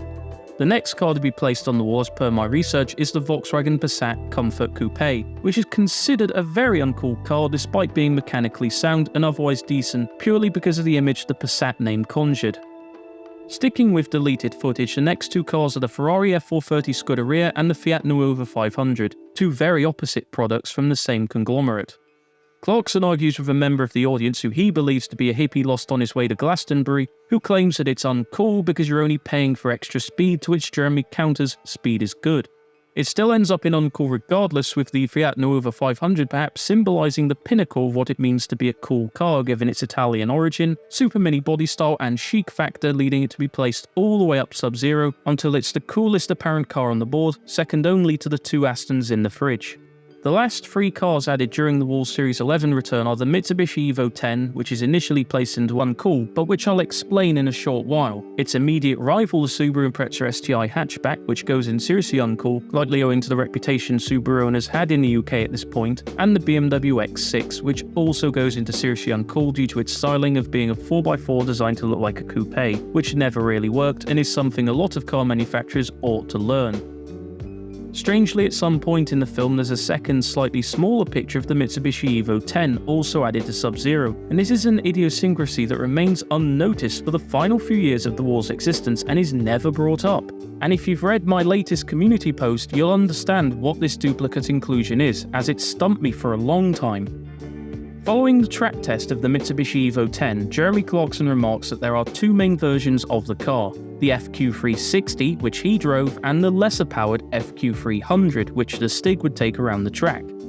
In comparing these 2 versions of the Evo, Clarkson opines that the lesser-powered 300 is every bit as good as the more balls-to-the-wall 360, given the fact they have the same handling capabilities and top speed, but for a cheaper price and a much better fuel economy, as well as a 6-speed gearbox over the FQ360's 5. For this reason, Clarkson puts the FQ360 in uncool and the FQ300 in Sub-Zero, using the same photograph for both. It's not a mistaken duplicate inclusion because of the fact they remain on the wall until the very end. A lot of havoc also ensues during this film as Hammond attempts to argue quite humorously that all Aston Martins are now uncooled due to the plethora of footballers that now own one, which results in a hilarious outburst where Hammond eventually breaks the Aston fridge open to put the DB9 into uncool, only for Clarkson to take things into his own hands as per the usual at this point. Due to James May purchasing one during the off-season, the Fiat Panda is not only taken down the board, it's taken out of the studio altogether. As a rather funny continuity note, the Lamborghini Gallardo Spider, which spends most of the sequence in seriously uncool, magically teleports itself to Sub-Zero, and given it was a car Clarkson owned at this point, it's not difficult to figure out how that happened.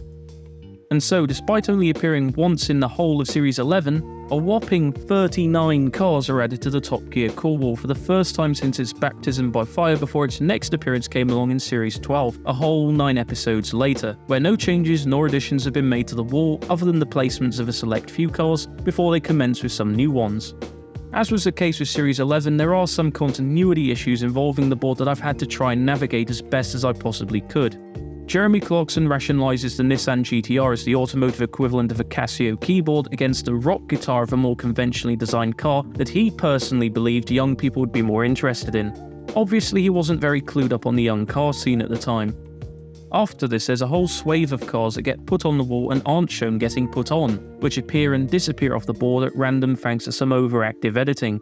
Thankfully, in the DVD release of The Challenges Volume 3, there's an extended cut of the Cool Wall scene that allows us to see what each of these cars would have been, or at least what most of them were, as well as the real order they were judged in addition to the opinions each of the 2 presenters had.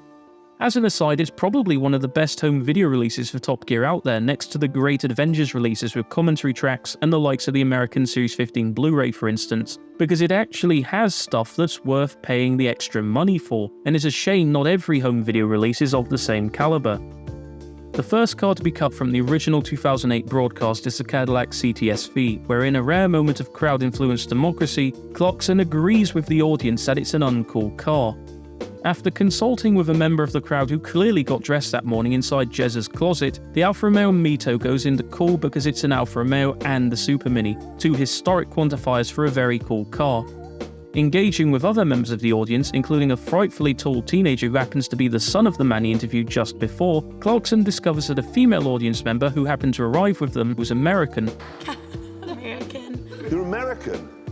Oh. You can't be, you're nowhere near fat enough. In between this car and the next one, the Dodge Challenger appears in the precise middle of the board, between uncool and cool.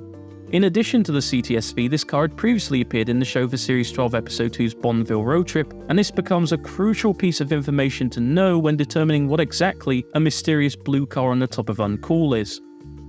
With that bout of bantering drawing to a close, Jeremy Clarkson politely asks his fellow Top Gear host, questioning what sort of person would purchase a car as unflattering in appearance as the Morgan Aeromax. What kind of monumental moron would spend 100,000 of their pounds on a car as catastrophically ugly as that, Richard Hammond? It is utterly beautiful. Despite Clarkson trying to leverage the car's sex appeal against Hammond by asking another female audience member whether she'd sleep with him, this backfires and he reverts to type by citing that a car owned by a Top Gear presenter can only ever go in seriously uncool.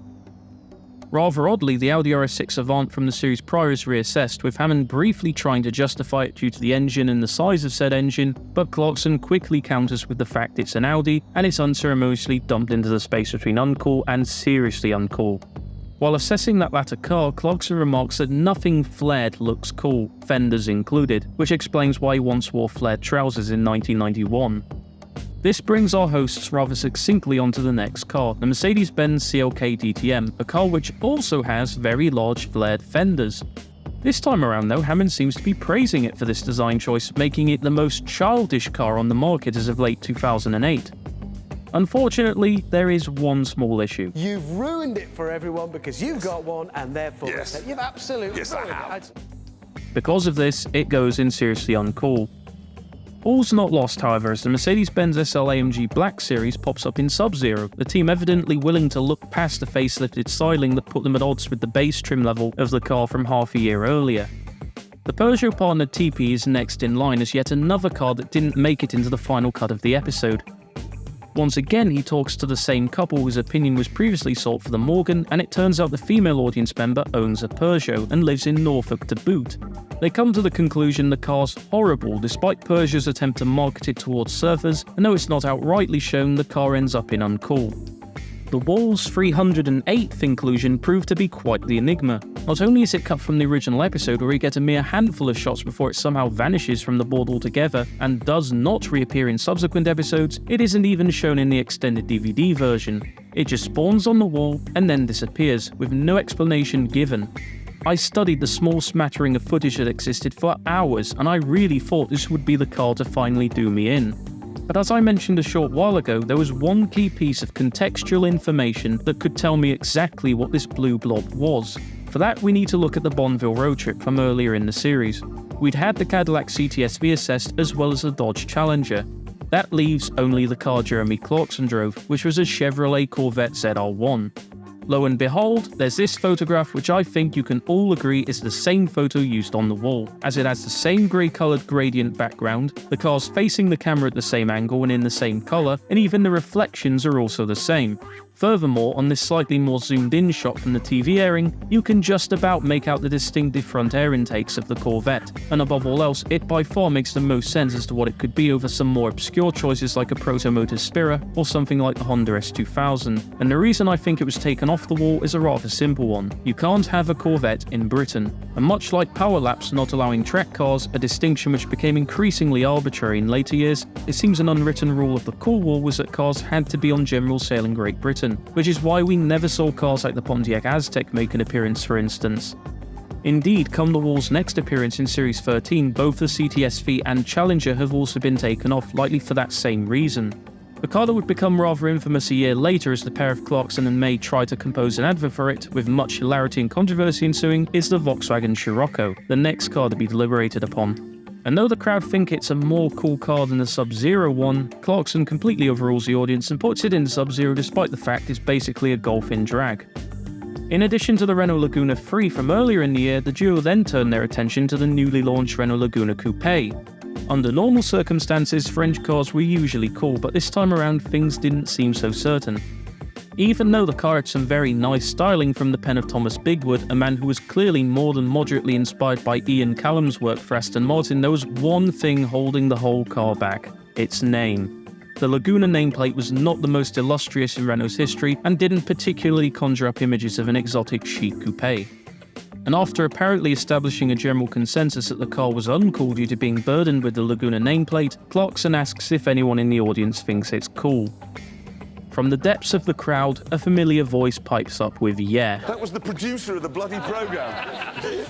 Because of this admission from none other than Andy Willman, the coupe isn't just deemed seriously uncool. Oh no, it's taken to the very back wall of the stage, an area rarely seen on the show, and hung up on top of where James May's Fiat Panda resides, only for it to tumble to the floor. It has become the wall's newest, uncoolest car. On the topic of James May comes the final car to be placed on the wall for Series 12, the Fiat 500 Abarth. Normally as a hot Fiat, the car was bound for a high place on the wall, but because Jeremy Clarkson learns that May hates it, Clarkson along with the audience drag it along the wall deep into Sub-Zero until it becomes the second coolest car on the wall behind the Jaguar XKR. After all this, however, one dilemma remains. Nothing seems to be approaching the XKR as the coolest car money can buy, and this reputation has stood for a while now. To that end, Jeremy unveils his secret weapon, the third-generation Volvo V70 estate. Despite Volvos not traditionally faring well on the wall, the V70 proves to be the glowing exception, as despite firm resistance from Hammond and the audience, Clarkson ends up devolving into a supposed diviner who can figure out the cars people drive based on their shoes. The V70 ends up at the head of Sub-Zero as the newest, coolest car on the wall, but a pressing problem still remained and is one that persists well into the subsequent series of Top Gear. In the span of the 20 episodes that had aired since the Cool Wall was rebuilt, it had only appeared twice. Both of these times a chunk of footage had been cut out for time-saving reasons, with the inclusions themselves reordered for the purposes of better pacing. The Cool Wall was beginning to be a little bit more trouble than it was honestly worth. Nobody's bothered about the cool wall. For the first 5 weeks of Top Gear's 13th series, the Cool Wall was absent, and fans began speculating as to whether or not it would even be making an appearance at all that time around, or if the film in Series 12 was indeed the end of the Cool Wall. At this point, the wall was a guaranteed presence, having appeared at least once in every single series since the beginning, even if the opportunities to show it were thinning out. If the Cool Wall was going to make an appearance when there was so much else each episode had the potential to offer instead, then at least make it an appearance to remember. On the 19th of July 2009, Top Gear's anonymous blogger The Mole would write a blog post stating that there was an intent to use the wall before the end of the series, but that the 6th episode wouldn't have time for it either. This meant only the 7th and last episode would have a Cool Wall segment. Once more, there were no new off-season additions, barring a picture of Compare the Market mascot Alexander Orlov being jokingly added to Seriously Uncool before filming commenced, and the segment seemed to play out as normal, as the Ford Focus RS went into Uncool, along with a cut rival, the Renault Megane R26R, both of which had been tested earlier in the series, but from there things quickly became chaotic. In between shots, 2 cars are added to Uncool which were ultimately cut from the episode, the Porsche Panamera and the Toyota IQ.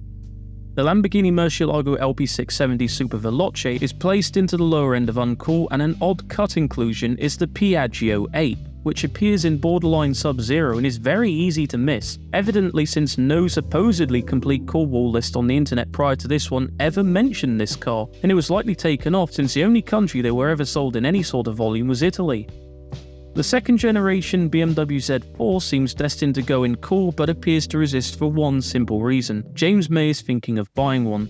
The car drops to the floor before it seems to fly itself into Seriously Uncool on its own accord, likely with the help of a string of some sort. There's another cut as the Lotus Evora is added into Cool. We then come to the Nissan 370Z, an inclusion that seems destined for Clarkson to take yet more shots at his vertically challenged co-presenter.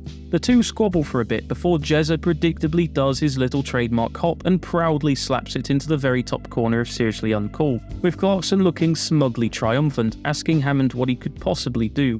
The crowd boos and Hammond storms off in a huff as Clarkson prepares to assess the then new Range Rover. Then this happens. What are you doing? Oh, yeah.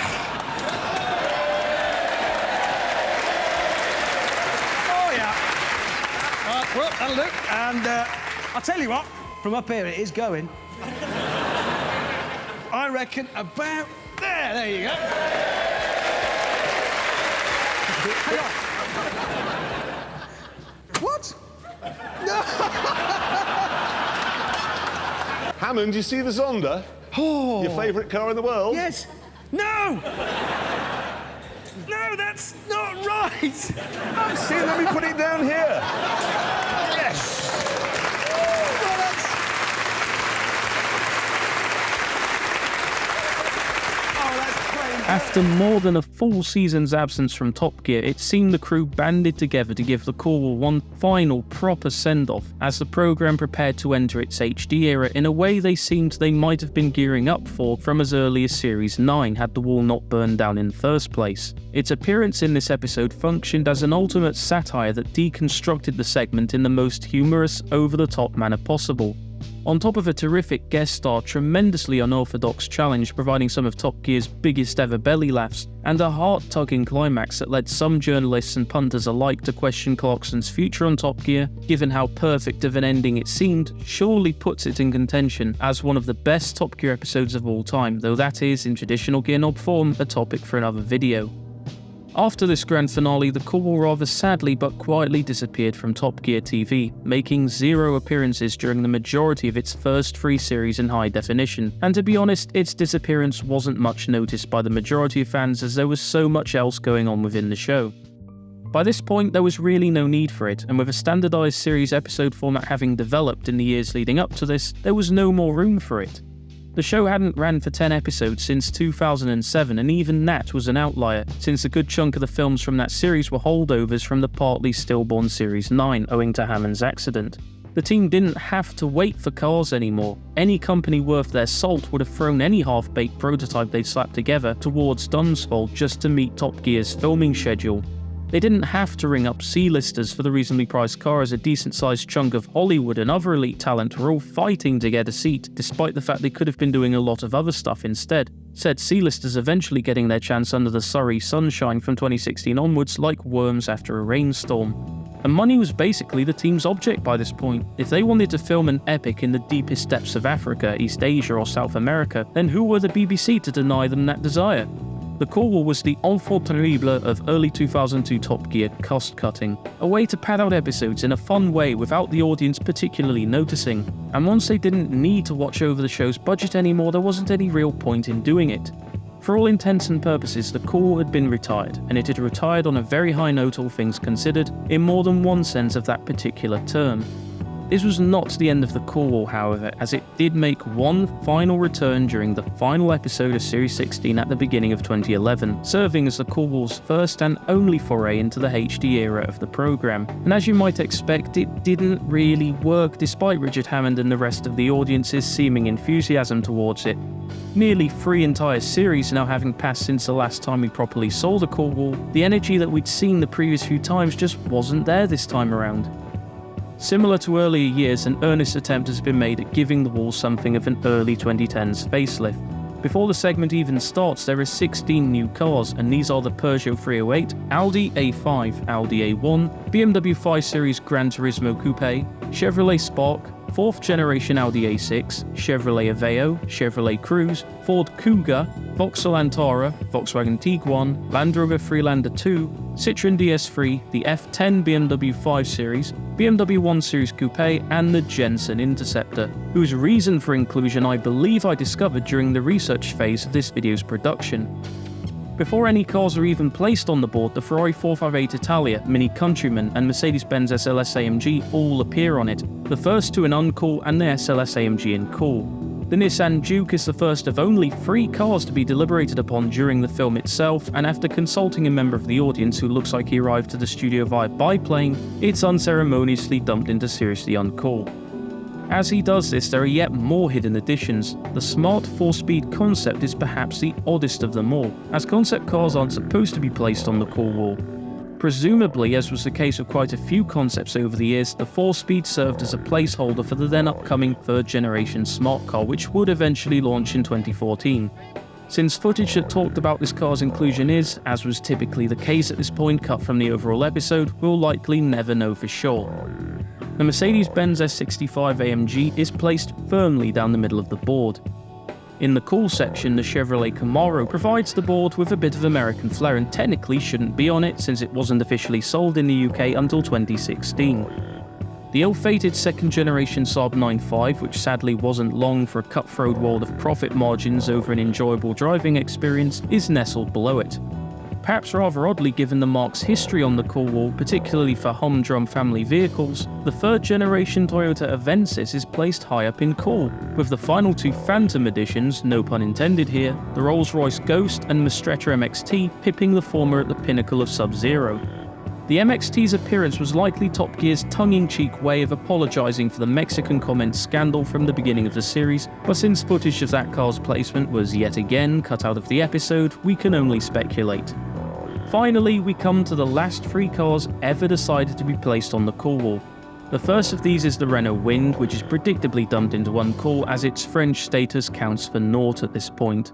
Next up, and the last car to be seen physically placed onto the wall, is the Toyota Yaris Verso, which for some strange reason used a photo of a car that had been out of production since 2005, rather than the then new Verso S, which I suspect this card was intended to represent, as this wouldn't be the first time the pictures supplied didn't match the car depicted. There's a small cut as the second generation Bentley Continental appears in Seriously Uncool. The Porsche 997 C2S, due to being owned by both May and Hammond, was subsequently deemed so uncool that the photo was given to an audience member who lived the furthest west from Surrey and was told to stick it on his fence post, making it the least cool car ever. The cool wall then ended in a literal Mexican standoff. Clarkson and Hammond, now wise to each other's tricks, refused to place the Morgan freewheeler. The final ever shot of the cool wall, outside of it being a piece of neglected studio scenery, is of Jeremy Clarkson channeling his inner Triple H whilst Hammond brandishes a chair. This is the last time the wall's ever seen on the programme, so that should be where we end, right? Nope, the wall kept getting updated behind the scenes, likely in anticipation of a future appearance. And thanks to the people who took photos of the set during the filming sessions of Top Gear episodes and later publishing them to the internet, we know what some of these cars were. The Hummer H3 and BMW X5M were placed on the cool wall into Seriously Uncool around the time Series 19 aired, with the Audi A4 Avant added to Uncool next to an updated photo for the A1. The photo of the Morgan Aeromax is also updated to be a photo of the very car Richard Hammond owned at the time. Further along this incarnation of the wall, the BMW 1M is in Sub-Zero, along with a very grainy photograph of what seems to be the BMW M135i, judging from its distinctive grille shape and proximity to other cars from the 1 series. If it turns out to be another car entirely, then an update will be issued in the relevant places, but as it stands, I'm fairly sure that this is an M135i. Come Series 22, there was finally room for a cool wall film, owing to that series' originally planned 10-episode run, and the wall was being prepared for its first appearance in over 4 years. Since it was never shown up close prior to Jeremy's punch-up and the subsequent cancellation of the final 3 episodes, we wouldn't have known whether or not there were any new cars to be added to the cool wall. At least were it not for a photographer under the pseudonym of Mark 1 Alpha, who attended Top Gear's final ever studio session to snap a few pictures, one of these being the cool wall in its entirety. Though Mark certainly did intend for these photographs to be anything special on the very fateful night he captured them, they are now an important historical artifact during the final days of Top Gear in March of 2015, and thanks to this photo I can tell you what these cars are. Alongside your typical transfers up and down the board, such as the second generation Bentley Continental being reclassified to cool upon Bentley repairing its seemingly damaged relationship with the program, and the Jaguar X-Type, one of the original 46 cars returning to the board with a new photograph despite having long since gone out of production at this point, 2 final cars were added to the board in preparation for the cool wall's 29th appearance that never was. The first of these is a car that, even if you're as proficient at identifying cars as I am, could swear up and down was a Donkavort D8 GTO or some variant thereof, as even Google Lens would indicate. However, it is not a Donkavort due to the fact the headlamps stick out of the body, and the hardtop is also noticeably taller with thicker pillars. After hours of searching various permutations of Caterham lookalike, Dongavort lookalike, similar to Dongavort, and other similar search terms, I finally stumbled upon this old CGI render while looking for a Lotus 7 concept. Immediately, I knew this had to be the car, and further reverse searching revealed it to be none other than a car you've probably never heard of, called the Aspid Supersport. And lo and behold, this is the exact photograph. Finally, in cool, the last ever car known to have appeared on the cool wall was the long-awaited yet sadly ill-fated British debut of the Nissan Cube, as the board's 362nd and final car after 13 years of loyal service. For only being featured as few times as it was, however, the cool wall strangely remained one of the show's most fondly remembered segments. Plenty of merchandise was issued featuring some form of the wall. It appeared as a fully interactive fixture during the late 2000s live shows and has been adapted many times by various audiences, either as part of a straight tribute or by people who didn't quite understand how it worked. Even I made my own cool wall in between the red flags of the 2009 Brazilian Grand Prix qualifying sessions, which still stands on my bedroom wall to this day, a full 15 years later. The cool wall was the prototype for the modern-day tier list before the tier list ever existed, and because of this it helped to revolutionise the way people thought about rating not only cars but just about anything you could think of by a non-traditional metric, such as coolness. Case in point, in 2010, to help promote Top Gear Live's third appearance in Ireland for the show's leg in Dublin, a competition was held to find the coolest car in the country, with the winner receiving the Top Gear Festival Grand Prize. The competition was presented in the form of an online interactive cool wall where each car's coolness was decided through the interaction of fans and friends of the car's owners. Though the competition was only intended for those living in or near to the Republic of Ireland, the competition attracted international attention from all over the world, including eventual third-placed entrant Henrik Bordiusson, whose 1992 Corvette hailed from Sweden. The competition would be won by a man named Tony Cullen, who was behind the restoration of Ireland's first ever Jensen Interceptor, a car he had first laid eyes on in 1979 when it had already fallen into a state of disrepair. His first restoration took 8 months to complete and largely involved him hopping the ferry to and from West Bromwich to get the car restored. The car proved to be a bit of a handful and was mothballed barely a year after its restoration for the following 15 years, before some ill-advised modifications largely took it off the road for the next 12. He would then commission a new restoration to bring the Interceptor back to its former glory in 2008, finally finishing it a good while before the competition. Cullen's win was well deserved, the Interceptor storming into the lead and eventually winning to the tune of 3,755 votes at last known count, more than 1,000 over his nearest rival. It's rather poetic then that it was later added to the real Top Gear cool wall, perhaps in honour of Cullen's victory. Before I draw this video to a close, I think it's worth briefly talking about the other walls featured in the series. Series 2 brought us the Love or Hate wall, which is fairly self-explanatory in its execution and doesn't really necessitate any further elaboration beyond that. Series 3 saw Croc or Classic, where the hosts decided upon which 1990s cars would become future classics and which ones wouldn't. Interestingly, it seems there were plans to bring the segment back for Series 7, as it appears in the background of the third episode with nothing on it, although nothing ever came of this. Series 5 featured a down-to-earth board for 2 weeks and was created in response to criticisms made in regards to the program's changing focus from affordable cars to more expensive ones, with one viewer in particular complaining that the cheapest car shown during the first episode of Top Gear's 5th series cost £29,000. Oh, how times change. The first time the board was shown, it focused on hatchbacks, where Clarkson recommended either the Honda Jazz or the Toyota Yaris as the best possible choice, before hastily moving on to talking about Aston Martins after a mere 39 seconds had elapsed, making the film quite possibly, albeit not something I would know yet for sure, the single shortest segment or film in Top Gear history. And to put that into perspective, I've just spent more time talking about it than the amount of time it's actually on screen.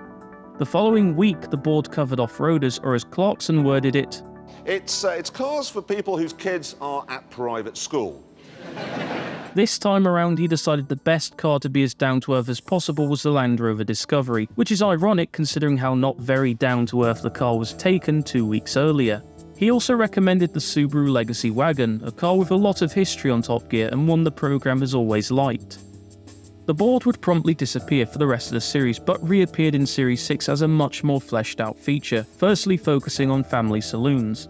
This time around there was a fair bit of crowd participation, with Clarkson saying a fair few things that were relatively fine to say in the 2000s, but would have an army of internet addicts in tears within minutes of their initial broadcast.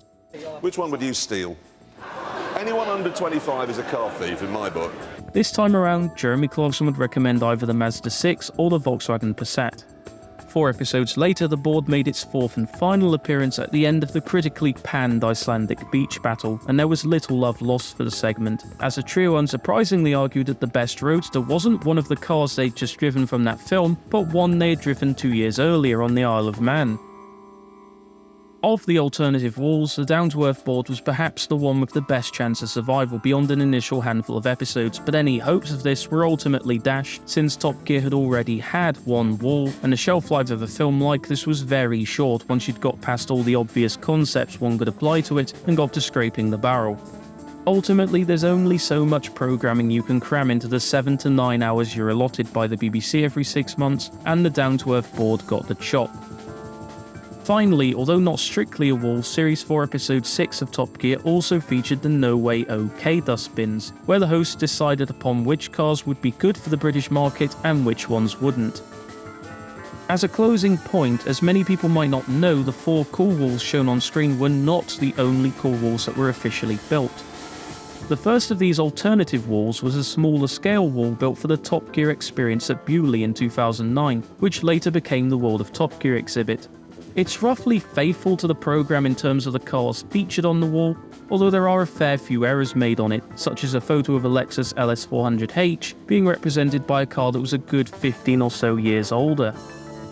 This wall probably still exists, though knowing the museum's tendency to wantonly scrap pieces of valued televisual history when no one's looking in order to make room for some poncy junk no one really cares about, it's quite frankly anyone's guess.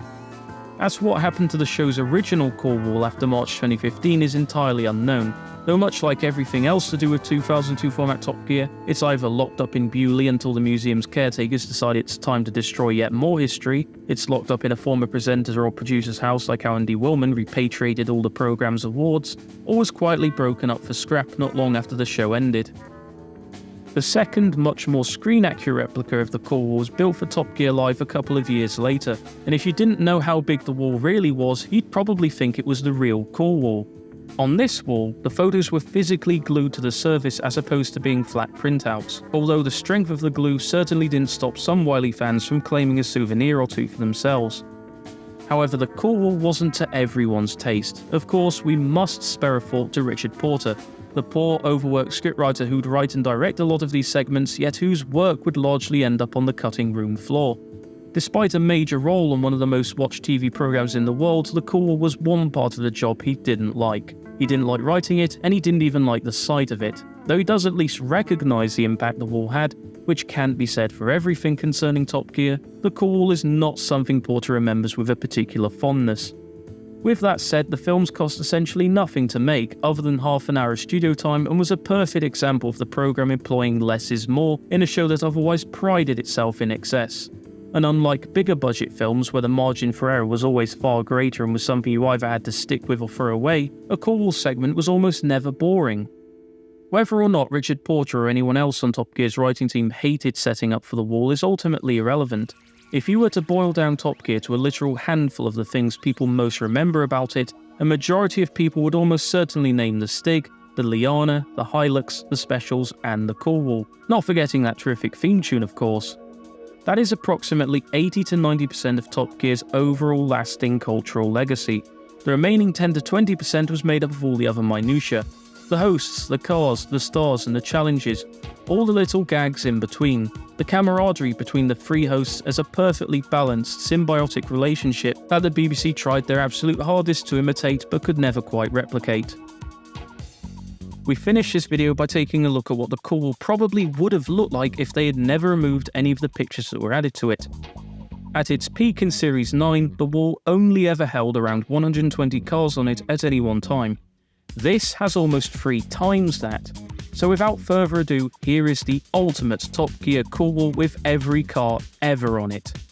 This is the first time you have ever seen this is the first time anyone has ever seen this, and in case you're wondering, all the original PSD files and relevant templates are available on Patreon for supporters, with the original image and blank version surfacing elsewhere in the next few days. Links to these relevant posts will be added in the description.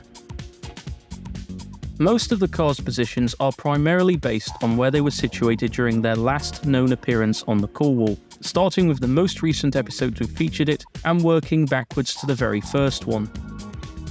The Aston Martin Vanquish, for instance, was only ever in Sub-Zero following its disappearance at the end of Series 5, whereas the original Porsche Boxster was almost always seriously uncool.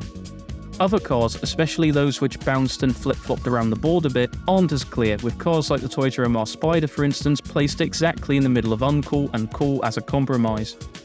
For some of the placements, I've had to exercise creative liberties or even disregard the most recent placement altogether, such as the Aston Martin DB9, which remained in a fridge or otherwise high on Sub-Zero until the very end when it got suddenly demoted to seriously uncool, yet everyone remembers the fabled Aston fridge, so that's where it goes.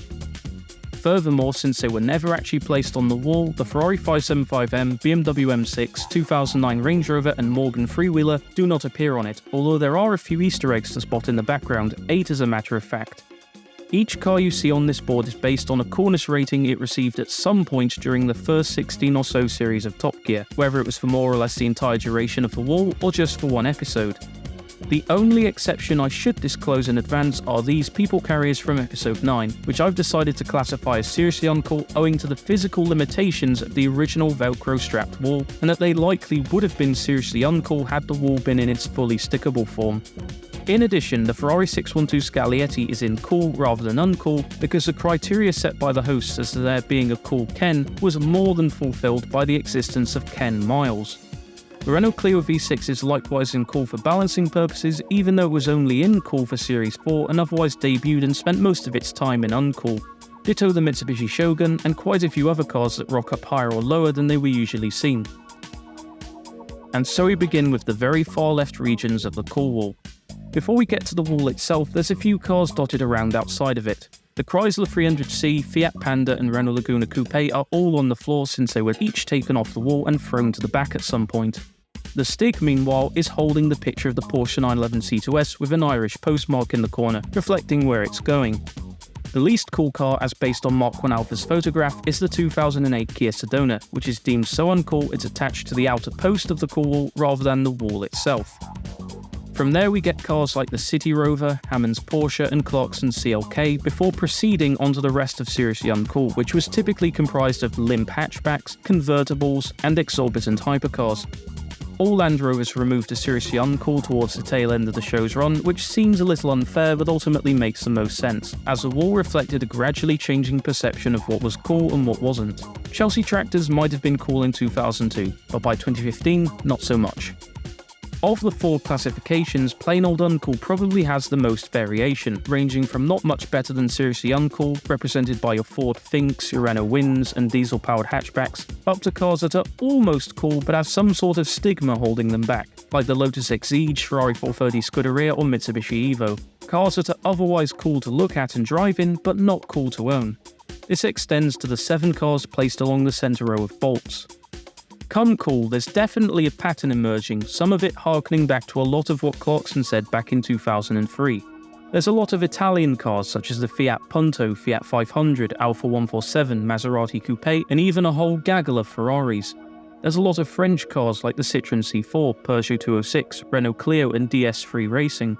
There's some bonkers hot hatches like the Golf R32, Clio V6 and Astra VXR. There's bespoke roadsters like the Vauxhall VX220, Wiesmann GT and Mazda MX-5.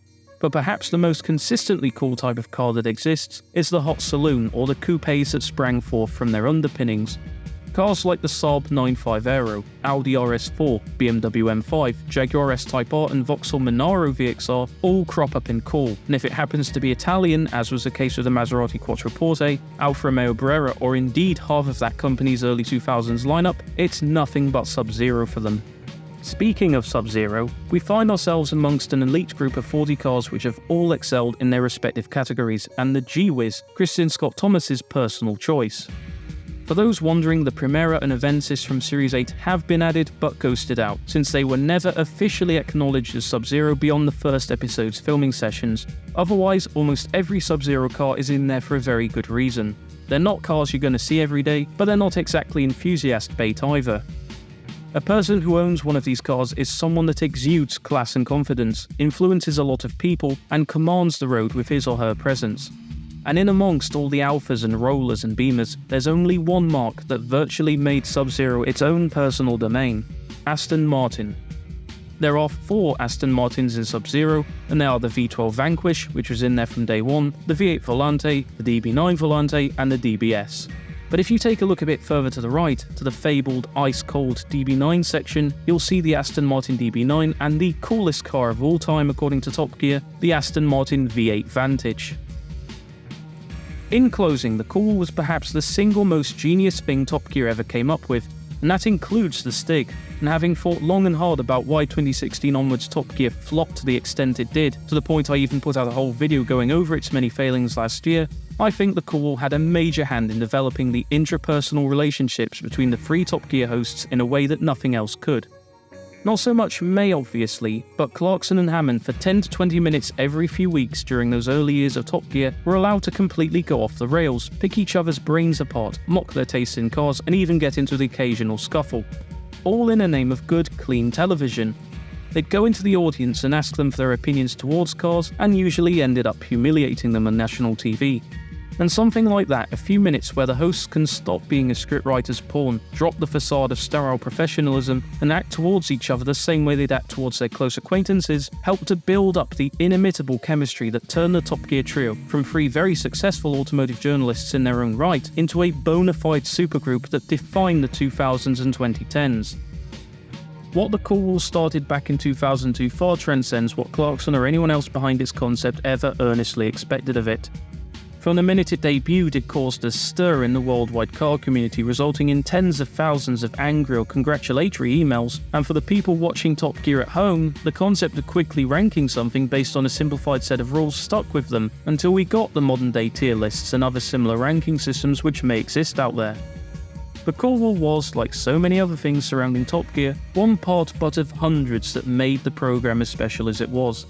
Sure, without it, Top Gear would still largely be the same, but its eventual impact on a worldwide scale would certainly have been less. Part of what made the Cool Wall work wasn't just about the cars, it was about the camaraderie, the humour, and the irreverent spirit that made each part of Top Gear unforgettable and thoroughly enjoyable from start to end.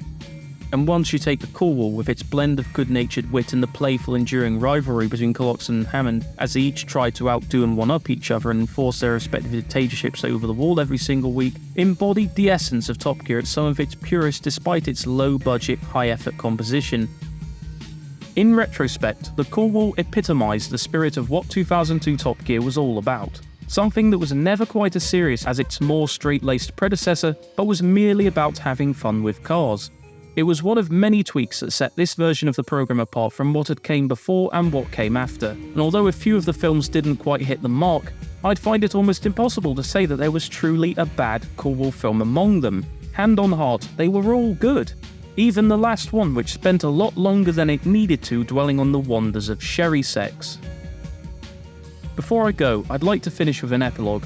I was hoping the first part of this subsequent documentary would be ready in time for the date, but in lieu of that, here's a small teaser for that video. On this day, 15 years ago, the 14th series of Top Gear would premiere.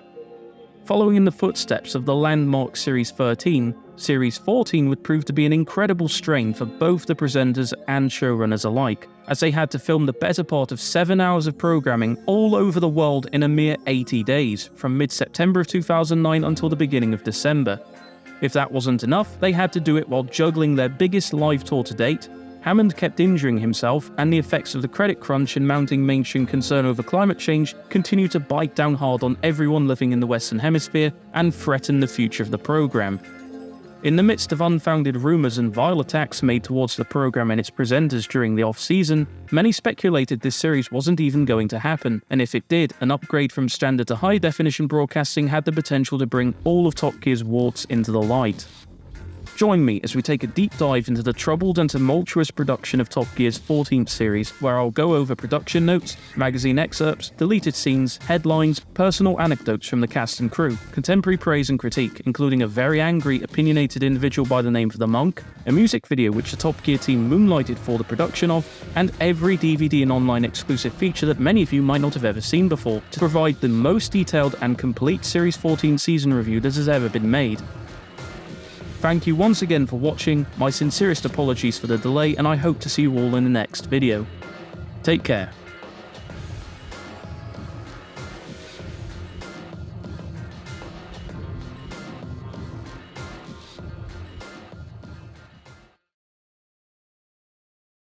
That's an end! The thing It's is... the end. But... It's the end of the discussion. Oh, he's scary close up.